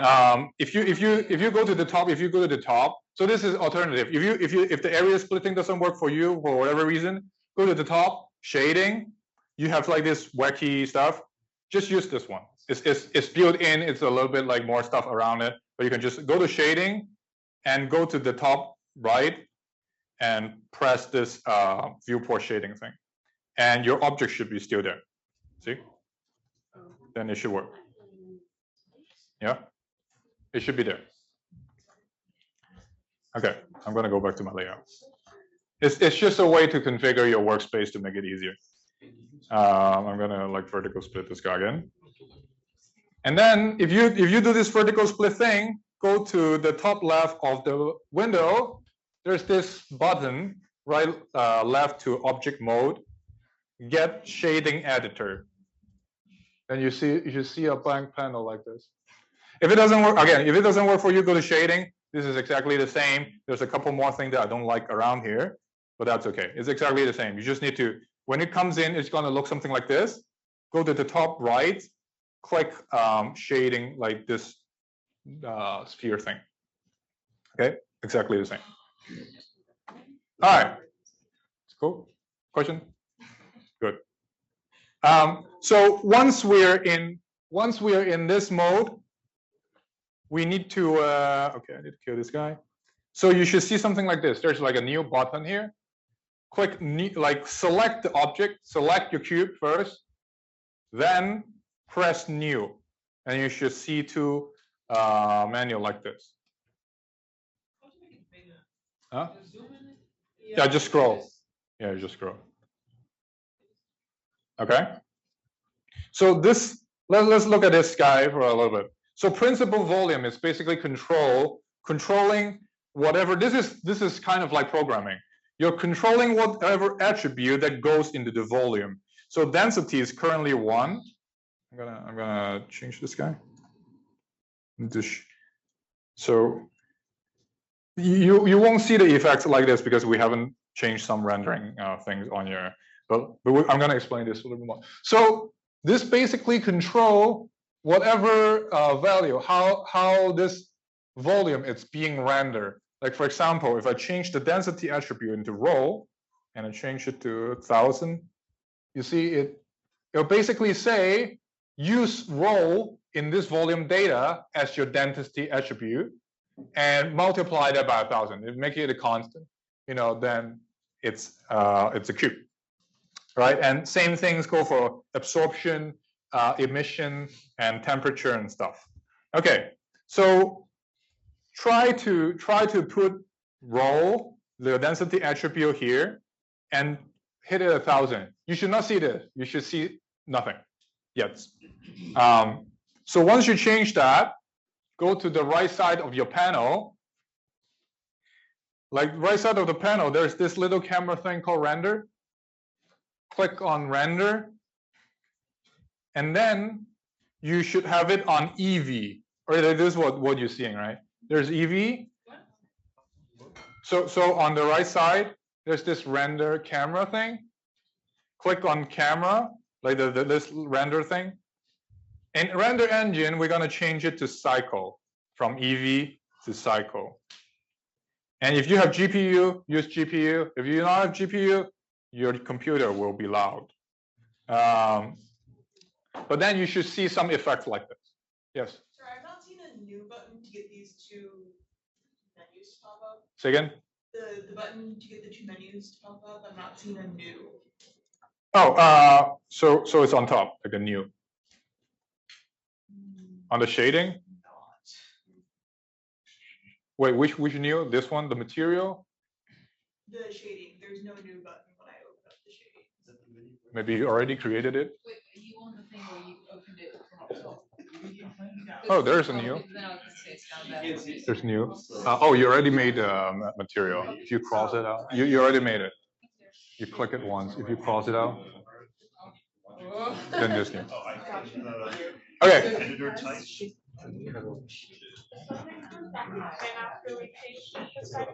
Huh? Yeah, if you change it to density and have this to roll, then it will have like a cube, an actual cube. Okay. Yeah, it looks almost the same, because we haven't done anything interesting. Yeah.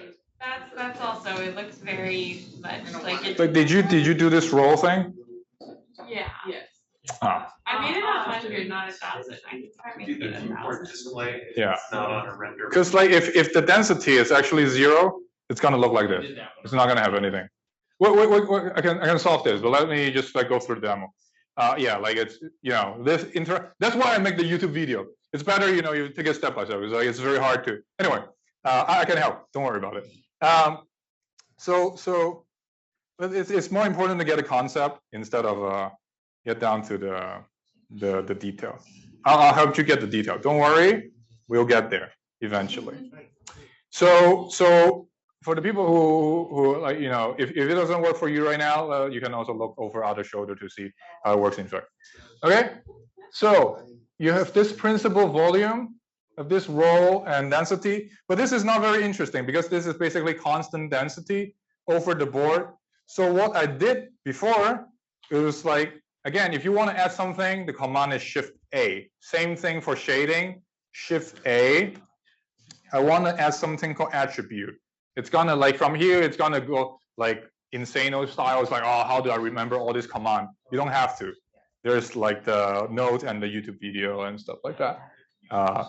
So from the attribute, we actually want to get the roll, let's say. So now this attribute node, think of this like really like a program, but it's program for designer. You don't need to like program actual line in it, but instead you have these node that asset function. Ultimately, they will render in the volume. And this principal volume is to control whatever goes into this thing, okay, this output. And what we want to do now, oh God, is, so we're gonna get the attribute from this volume, which in our case is roll, right? Attribute roll. I'm gonna plug that into emission strength. And I was going to turn density down. So suddenly it become a white box. So let's see what's the logic behind this. There's no logic. There's the attribute called roll, which has some volume data that you put in. You plug it into, say, I want this density to control my emission strength that will get transmit into the final rendering of the volume. Now, there's a problem that we're seeing. This is a white box. This is not very interesting. Why is this not interesting? As I said, density centers around 1, and it's pretty uniform across the board. So what do we need to do? We need to add another node called math node So this is add, this magical operator is called plus. And you need to add -1. You can also do subtract, same thing. You can have subtract, like different function. You can have like power, logarithm. At some point, you can define your own function, sign it. At this point, it's just programming with a mouse. But anyway, so we subtract away the 1 from the volume, and it suddenly become nothing, right? That makes sense because I took away the mean of the data, right? I go from this to that. But that's not very interesting because now I don't see anything because most of the value is small. So what I want to do is I want to duplicate this thing. So duplicate is Shift D, okay? I want to duplicate a math node and make it a multiply. I'm going to multiply by 100. Oh God, nothing happening. What the hell? Something's odd. Did I do something weird? Density. Let's try 1,000. It was working before. What the fuck? What is this thing? What's it called? This odd. How did you find it? Say again? How did you find the odd? Oh, Shift A, click search, and call math. Yeah. Now, Blender is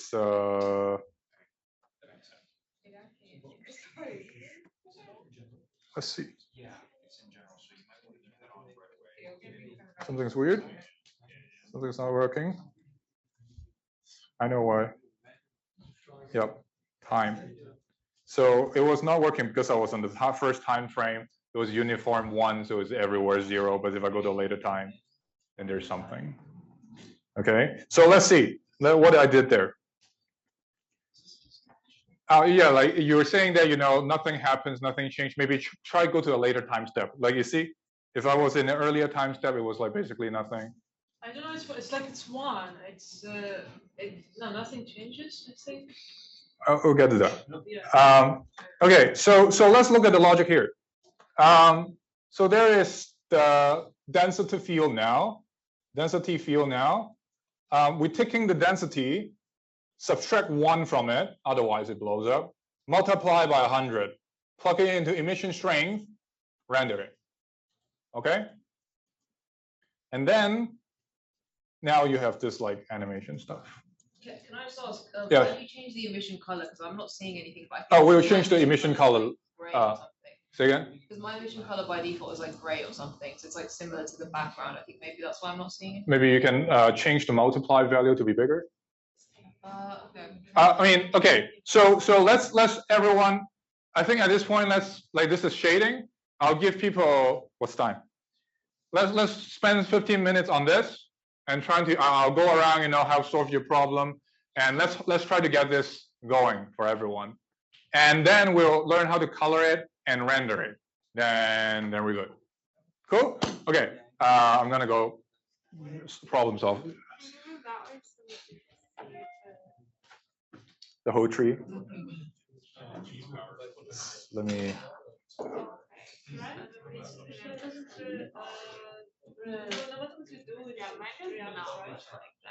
Yeah, let's solve it. Can you? So yeah, didn't click this. There you go. That was the viewport. So that was just some shittier version. That's like for quick navigation. If you click this, it's now actually rendering all the stuff. So it actually in effect. So try to turn the density down. You should see it. I suspect you have the same problem. Okay. I'm so sorry. Yeah. So this is in the viewport mode. So if you drag this panel to the right, I want to expand this. Yeah, drag it. So you see, you're in the viewport mode, but it's not taking all the shading into account. So click the top, the rightmost one. It may take some time to. Yeah. Now you see it's coming up. I don't know. The frame only goes up to 10. So if you go, yeah. So there's something.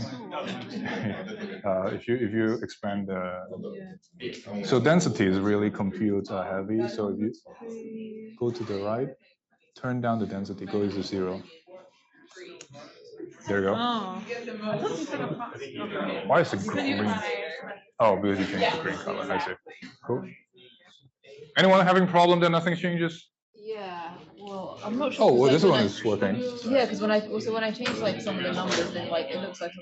Because the density is too high, so everything's blocked. Oh, okay, so I set that to Change it to 0. Oh, 0. Yeah, you don't need it. And you plug it into emission strength. Plug it into emission strength. Oh, plug this into. Yeah.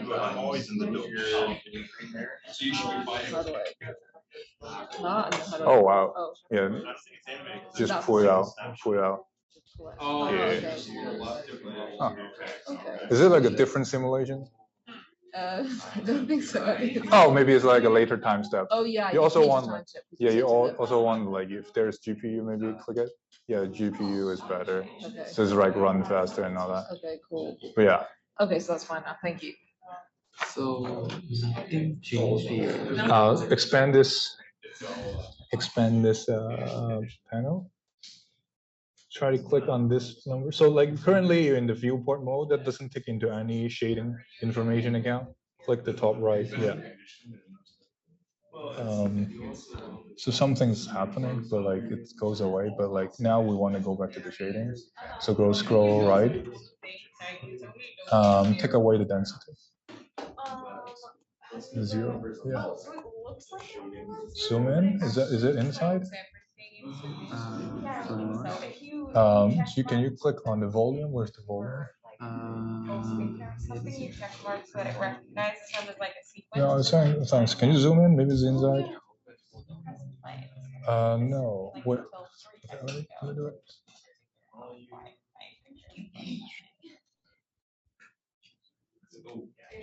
Okay.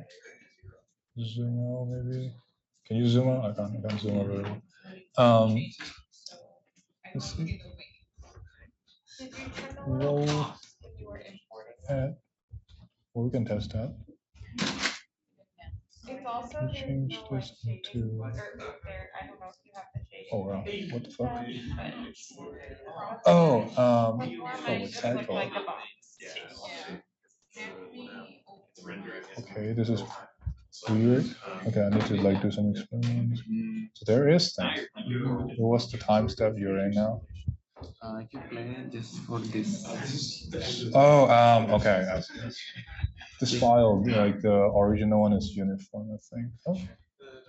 Oh. What's wrong with this? Okay. What's value free? Oh, like you only have the first velocity. I see. Yeah, because like we are looking at the density, and I think we output mostly the velocity. And why do I not have the in the VDB you should have. So you may not this one. Yeah, it doesn't. What's the value? Yeah. Let's see. Let's blow this up and check it. Density. So there is thing. There is something. What's wrong is like you visualizing like density. This is density, but you don't have density in your VDB file. But I got the file which you provided. Really? Downloaded that, yeah. This should not be the case. I don't know. Can you maybe try re-importing? Oh, like here they are. Oh, okay. Here they are. Maybe it's like a different file. Okay, let's like I'm gonna help you to mute this guy. But yeah, now you should be able to like follow the.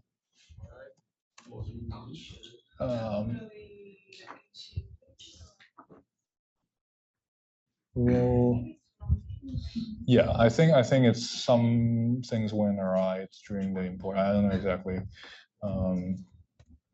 but yeah. See, fuck. I think it's like something weird with your data file. Why you have two of them? So there are things. Temperature.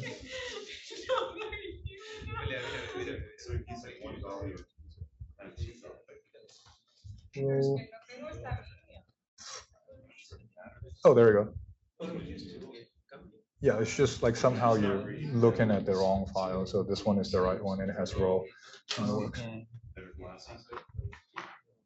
Hey, looking cool. Well, I mean, tutorial material, so it's not supposed to be production grade. Yeah, just out of interest, so like I haven't used OpenVDB before, but Yeah. like I assume the Athena outputs were basically just 3D arrays. So you could take, in theory, like if you have any like simulation output that's just 3D arrays of data. So what OpenVDB does is basically, if you look into a 3D array, there's a lot of empty cells that you don't need to store them really. You know, if there's like huge gap here, you just say in this region it's 0. Then you can store it with 1 bit. You don't need to store a lot of it. So it actually is compression algorithm to compress it down to like whatever. So that it's to represent as a sparse volume. And it's you're right that in principle whatever volume that you have, you can put it in VDB and so But you wouldn't want to like take those like NumPy arrays directly and put them into here?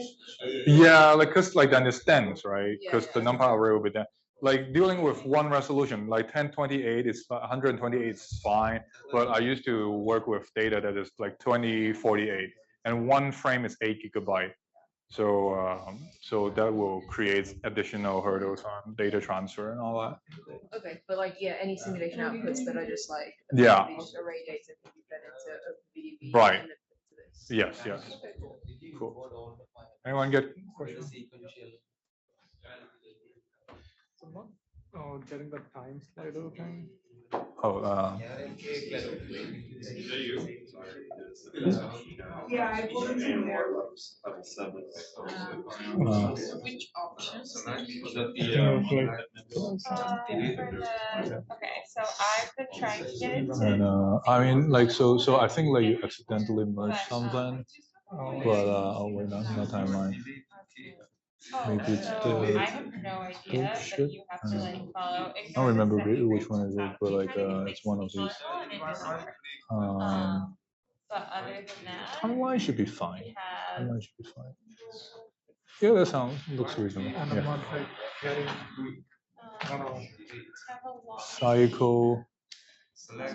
Can you click this here? Maybe you only have pressure. I know you have row. Like you didn't -1, did you? And where did you plug it in? I don't actually know how to. Oh, there's that's how you plug it in the emission color. Plug it in the emission string. Yeah. Huh? So it's like, is it like you? This is like getting a field, getting the pressure, multiplying by 100, set that as the emission strength, then render it. And it's like you take the volume -1. Because like, density feels center as 1. So it's going to be uniform. So you want to subtract the mean and multiply to stretch the data. Yes, I think it's the Christian disk. Does it work for you guys? Well, Oh, this is the Christian disk. Yes. I'm just connecting a bunch of wires. I'm not sure. Yeah, it was pretty sick. So I think one thing that I don't know whether you. So this is the viewport view. Okay. If you're in the viewport view as shown like this one, it doesn't take the shading information into account. So you need to click this one, and now it take all the shading information into account. But I imagine you blow up the density, so it's like filling the volume and stuff. Like you see, density is very high. So we turned it into 0. Now it's gone. So now like the shading information will actually get ray traced over that. See, so all the thing that you see changing, well, like this is a very unhinged. Maybe we can do roll. And where was the plugin? Emission strength. Oh my god, I can't read this. I think this is saying negative. Actually, sided, I think. Plug this into multiply. And the other thing, sometimes it's a little bit finicky. It takes time to render or something like that. Where is that plugged into? There's a row here. Let's see. Does it have?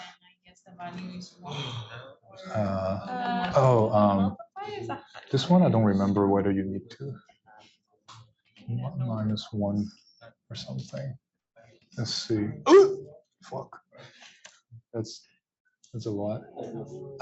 For these files, I'll come back to like there's another setting for this one because this is actually kind of like data analysis. Is like this is making a plot. Yeah. So you need to think about what's the density field look like. Is this center at 1? If you center at 1, you want to subtract the mean to show the thing. I think this may not center at 1. If we turn this down, yeah, now you see the gas, right? Because I think like this row is actually centered at 0, whereas the blast is centered at 1. So if you subtract 1 from that, is basically make all this negative number, right. No matter how you multiply, it's not going to register. So you now see the cloud, but for this one, you actually need to set the next level. So you see a box in the middle. Yeah. That's the next level, yeah. But it's empty because we mask it out. And I mean, there's a way to programmatically do this, but again, so you see like it's systematically also setting the lower level as the same texture, so they're consistent. Yeah. So if you do that for all of them, then you can just keep zooming in and the resolution will look nice. Does that, I mean, it probably doesn't make sense, but yeah.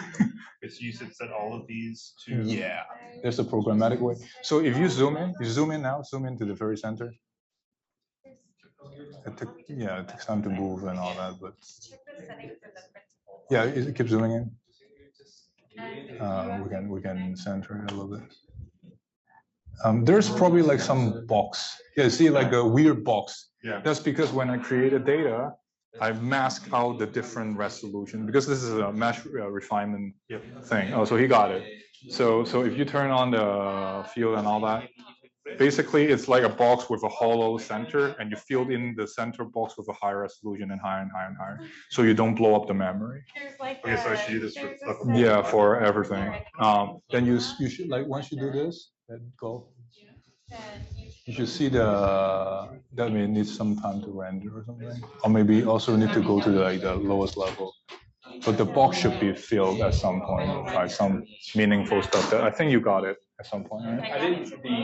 None of the. What do you call this? What is this? The logic. The shading. The shading, yeah. None of it's being applied to the other ones as well. Oh yeah, like you need to set it to. So if you go to the others one, like that one, no, so it can apply the same material. Oh, okay. So just do it to all. But like now I think you're in the viewport mode. If you click, drag this a little bit bigger. Yeah. So this is in the viewport, is not applying the shading logic. So you want to go to all to the right. And then yeah, it's applying the shading logic. But I think you set the density high, so it's like this density like a cube. Yeah, because I was doing the 1,000. Yeah, okay, yeah.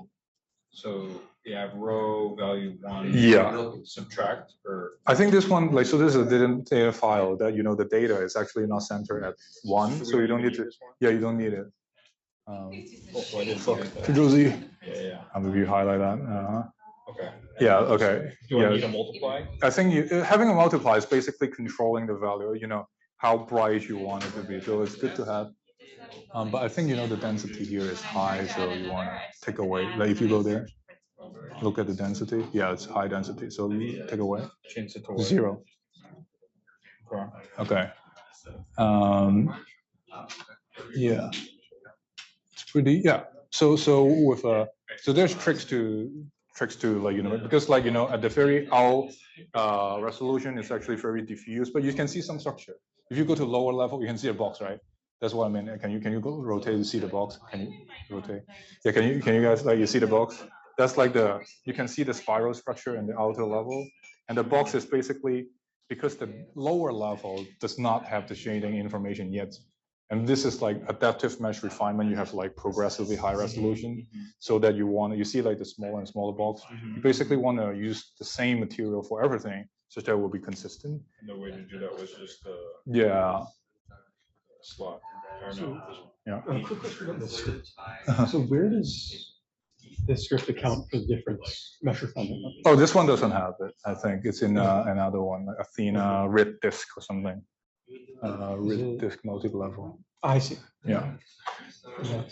Okay, how's everyone doing? Yes.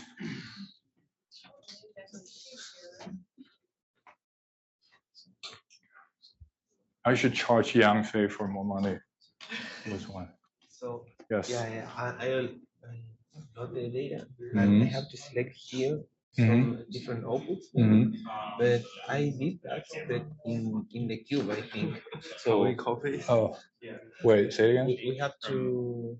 I did that. So in the cube. In the cube. Oh. Copy the setup. I think so. Because in that. There you go. I think that I just did it. Oh, how do you? So. You don't see the cube maybe, and then going to. So there's this button that you can let you choose different material. So you change the one in the cube. So I can just select that. Like originally you were like not having it. So this was like new, you can create a new one, but you can just choose the material. Okay. Like blind that, you see, it's right there. But like, so you didn't, like this is not showing the shading information. This will shade. I think you're in EV as well. And here has to be the pressure. Oh, it doesn't matter, you know, like try whatever you in this row now you can use pressure. The cool thing, like if we do a scientific, if we're trying to address a scientific question, it's very important to be self-consistent. But if we're making a movie, whatever looks good is good. It's like music, whatever sounds good is good. Okay, so I think most of you get it. And now we're gonna do one. I'm trying to think whether we should color. I can quickly show you how to color it. But again, like, you know, there's such a long menu of all this crazy stuff. Like you can do vector, you can bump it, add noise and all that. But in the end, this is kind of like programming. I can show you actually like one tree that I have. So now you have 5 nodes. But I remember I was doing like a black hole rendering stuff. In the node, I have like the whole tree is about, I think, 600 nodes. So you imagine like 5 of these faster and 600 of them. So it can get quite complicated. That's the point. So we're not going to go through all the options. If you're interested, you know, oh, how to make this cool effect, shoot me an email, I'll sort that out. And there are people that like actually programmatically sort that out. So we can talk about that.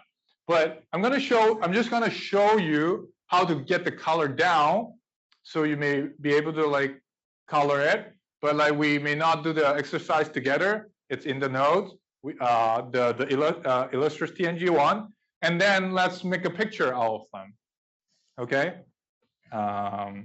So now we're using row to show the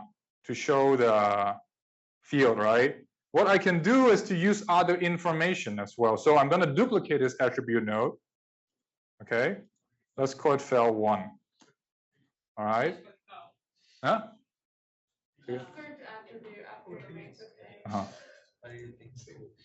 Then I'm going to multiply by some vector, and there's this magical thing called, like, just search color ramp, I think. So it's gonna do some coloring. Now I can choose black. I'm just showing you, like, right, like, you know, how this would be done, and you know the precise thing. It's in my YouTube video. Like, subscribe. No. So let's say I pick this weird color, and I can plug it in emission. There you go. Now it becomes like this weird vanilla color, right? And I can fiddle with this guy to change it a little bit. And remember, all Blender is doing is taking whatever value here, manipulating according to the logic that you give it. So if I want it to be more high contrast, what do I do? I mean, or less high contrast, what do I do? Oh shit, that's a very high contrast. So this is magic number. Then what would I do here? Maybe I can like slide a slider here. to make it more sharp. So it's like a little bit more sharp, the boundary. So you can, oh wow, this is actually cool. Stuff like that. And again, once you know how to do add and multiply, just Shift A, go look at these nodes. They has like somewhat intuitive name, and some of them has texture. You can add shadow, different thing to it. Okay, and because in the interest of time, we're not gonna like go over all of them, but the way to add color is just duplicate a node, and there's this thing called color RAM. Plug it in the emission color. If you're interested in doing it after, I'm more than happy to stay after to talk about it. Okay, and then you can make very complicated things out of composition of node and how to make them look nice, highlight high density region, low density region, stuff like that. I'm going to show you one more trick to like this is a trick, but this is where you should think about data analysis.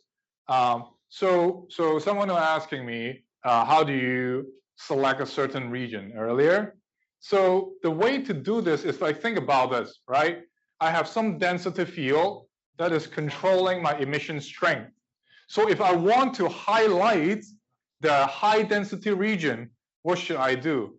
Basically, I want a steeper, like if you think of a histogram, if you take all the density, plot them out, there's a certain distribution. It's probably, there is a lot of not so bright pixel, and there's a lot of bright pixels around it, right?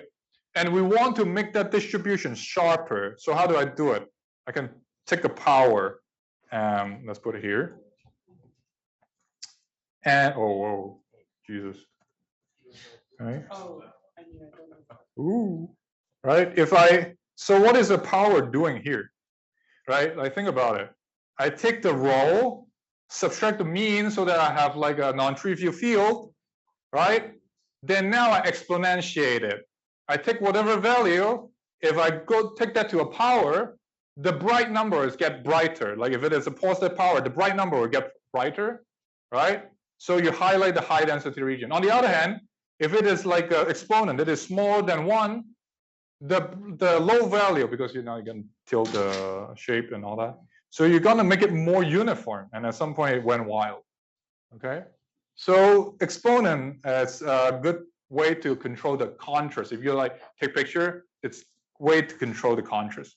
Okay, so that's the shading thing that you need to know, and then there's like infinite series of tricks that you can go in and change it. Again, whenever you want to make something production grade, I'm more than happy to just provide you like assistant to how to best do this for to make the sick animation that you want. Like this is a tutorial to give you a general sense. I'm not gonna cover everything, but like if you want to talk about a specific thing, we can talk more precisely. Question? Can I just ask one general Yeah. thing? How do you do the thing where the camera is like moving through the data? That's I don't think we have the time to cover it today, but so in the Illustrious TNG thing, it's a little bit more well-versed. You can see there's a lot of like step-by-step thing. It should really work, and the YouTube video is supposed to like talk about all that. And there's like a session that talk about camera movement. Okay. This one goes around, but instead of making it a circle, you can basically make it a line that goes through it. Then I can work on the zoom in. Today I'm running out of time for myself because I need to go somewhere else. So unfortunately I won't be able to cover it. But I think you guys are you all like staying after, or are you all going back? Okay. But anyway, I live on the internet, so shoot me something if you have like this is my simulation. This is the description that we can work on that to make like cool movie out of it. Okay. So the final thing that I want to just show you guys how to do, which is important to get an animations out, is rendering. So we have this viewport, like nice model that we have here. Now, how do we make a movie out of them? That's an important question, right? So okay. So this thing, how do I make the movie out of it?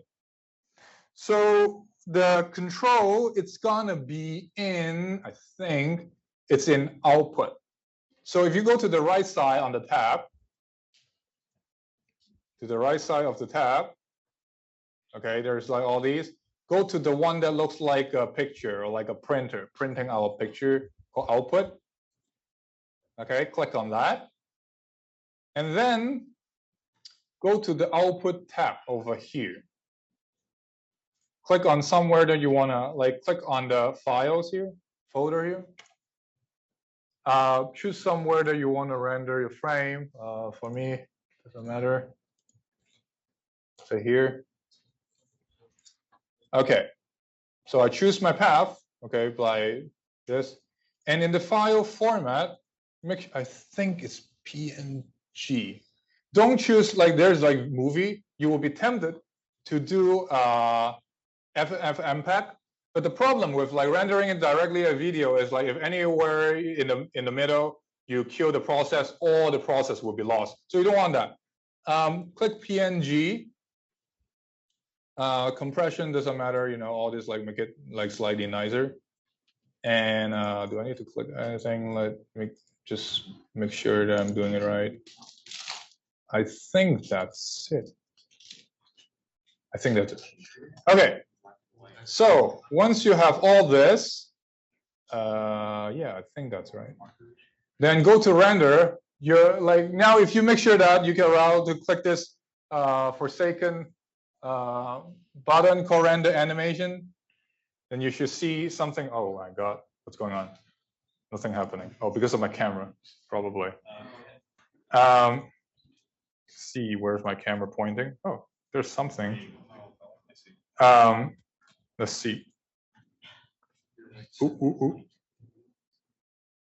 There you go. Okay. If you want like some quick render, or sometimes like this is important.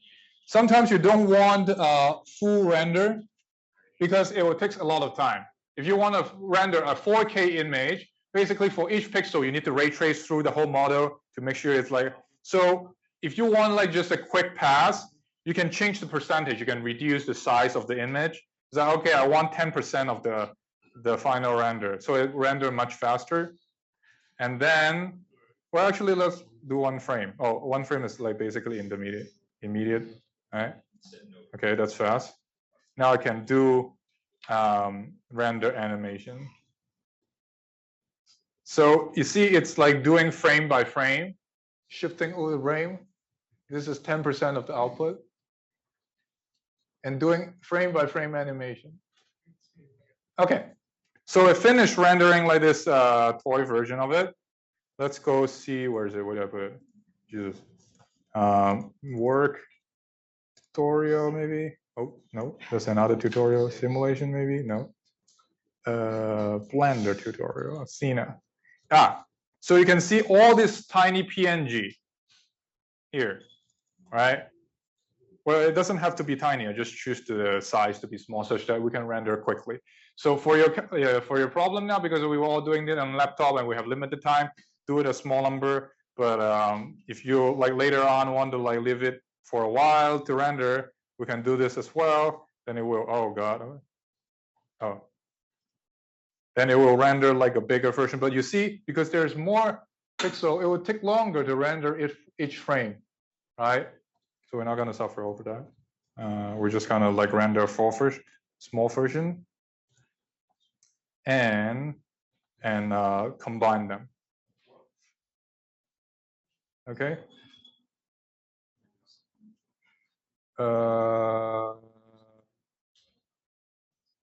Okay. So we have a bunch of frames. Now, how do I make this into like a little movie? Okay. I'm gonna open a new window called video editing. Oh, no, it doesn't matter. I can do this. And basically, Blender can also double as a video editor. And basically, what we want to do, I think this is also in, or maybe this is not in the note. I'll add this into the note later, so don't worry about it. If you go to work, if I get all my frames, actually, here. If I add some image sequence in the video editor, and I add the whole sequence in, I can play it. Oh, okay. This is because I didn't choose my time. So we can now we are ready to render the video. Again, you may be tempted to render just the video using the easy button there, but that's extremely unsafe, especially each frame when you render it 4K, each frame takes 6 minutes to render. Then you surely don't want to like render 3 days and suddenly you have a power struck and then you lose all the information. So it's good to always good to just have the frame and compose them. Precise instruction will be in the note. Don't worry about it.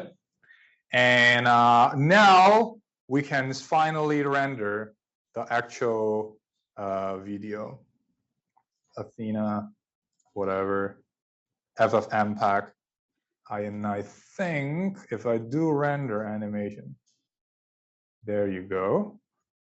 That just did it. So there's the MP4. There you go. Is there an easy way to put the camera in, like, in a normal position so it's? Yes. I mean, like, so there's like a, so this is, oh fuck, I took away my Blender file.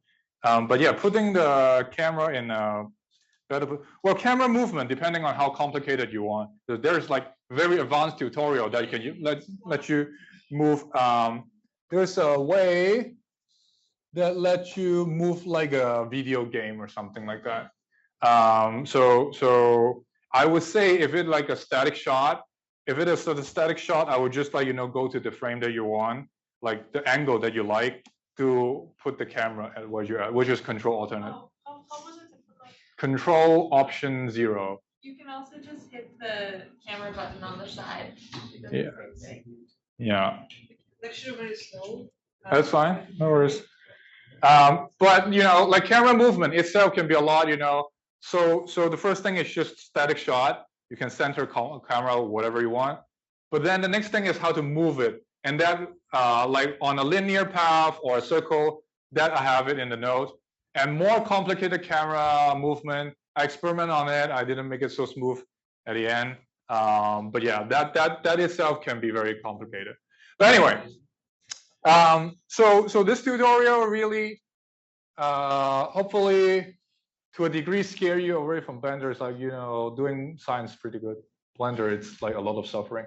But if you like making cool movie at some point, then this should be, like, hopefully this gives you a sense of what are the procedure into putting a simulation into Blender. There's a lot of things that is gonna come after that we didn't cover today. There's like more complicated shading.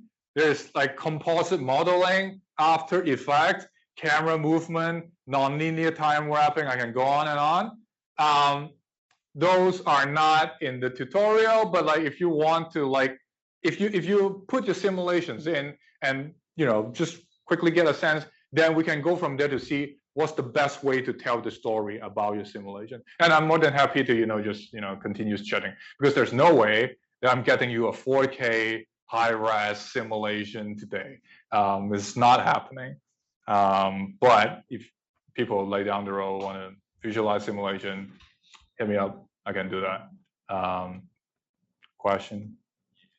It's getting tired. Yes. When I go to control option 0 Uh-huh. and I shoot the camera, I really don't know what to do with it, because I can exit and the camera just like appears in some basic initial position. I Is it? pulled it a bit and I don't understand how to move it. What's going on even? Like I positioned my camera in a certain way. Uh-huh. I didn't quite like the renderings, and I entered the camera mode, and suddenly camera was somewhere far away. Uh-huh. And that's it. I'll fix it with you. Okay, cool. Any question, general question? Other than that, I can, yes. We too do not get anything in our reel. I mean, before we add our color. Oh, okay. Yeah. Can you help? I can solve that. Like, is that a general question? If there's a specific question, We can save after, you know, I can help do it. Yeah. It's kind of a general yes no question, but can you set like a backdrop to make things look nice if you wanted to? Yes, you can do that. In World, you can change the background color to like black, and you go to set like an image or something like that. Yeah, you can do that as well. You know, instead of doing this, I think there's a way to put the background in. Yeah, you can make it like a starry feel and put a lens in front. You can do that. I did it. You know, it's like gravitationally lens because I want to like visualize a black hole or something. Yeah. Any other question? General question? Nice. Yeah. Yeah, the little boxes that we were selecting to like change the color and stuff. Is there an automatic way to not populate a very small, like if you get many boxes? Yeah, like so Blender support like a scripting interface, and this is where I went wild. So so earlier I think I showed video of like, you know, this Gaia data in a box like with this arm thing. So no way that I like put the points in by hand. I didn't do that. I just scripted. So this was the script that I used to load the data in, and like Blender support Python backend. You can programmatically generate stuff, like you can programmatically generate cube. And actually in the Camels movie, I also programmatically load the data to be like, you know, multiple boxes. So there's a way to like script it. And in the future, I'm trying to put more script in the internet. So yeah, I can shoot this around if you're interested. Yeah. Yeah. Yeah. On Blender, is it possible to edit color maps to show like density or temperature or whatever? Say again? On Blender, is it possible to change color maps to show like different things like density or temperature? Yeah, like we use the color RAM to like color code this density. I mean, it's not the biggest frame ever, but we like in this example, we use the density as the brightness, and we use the velocity, one of the velocity as the color, right? So there's a function that you can, you know, use your volume view as an input to the color map. Yeah. Again, you know, it should be overwhelming. That's how I felt when I first learned Blender. It's like, oh shit, I spent 3 months learning about this shit. I get nowhere. But yeah, you know, now it's got up better.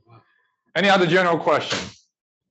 Well, otherwise, I can spend the remaining time just, you know, helping people out for like whatever things that, you know, they may be interested in. Maybe it's interesting to look into your data and see how we can make animation of that. Okay, thank you everyone for sitting through this. It was a lot.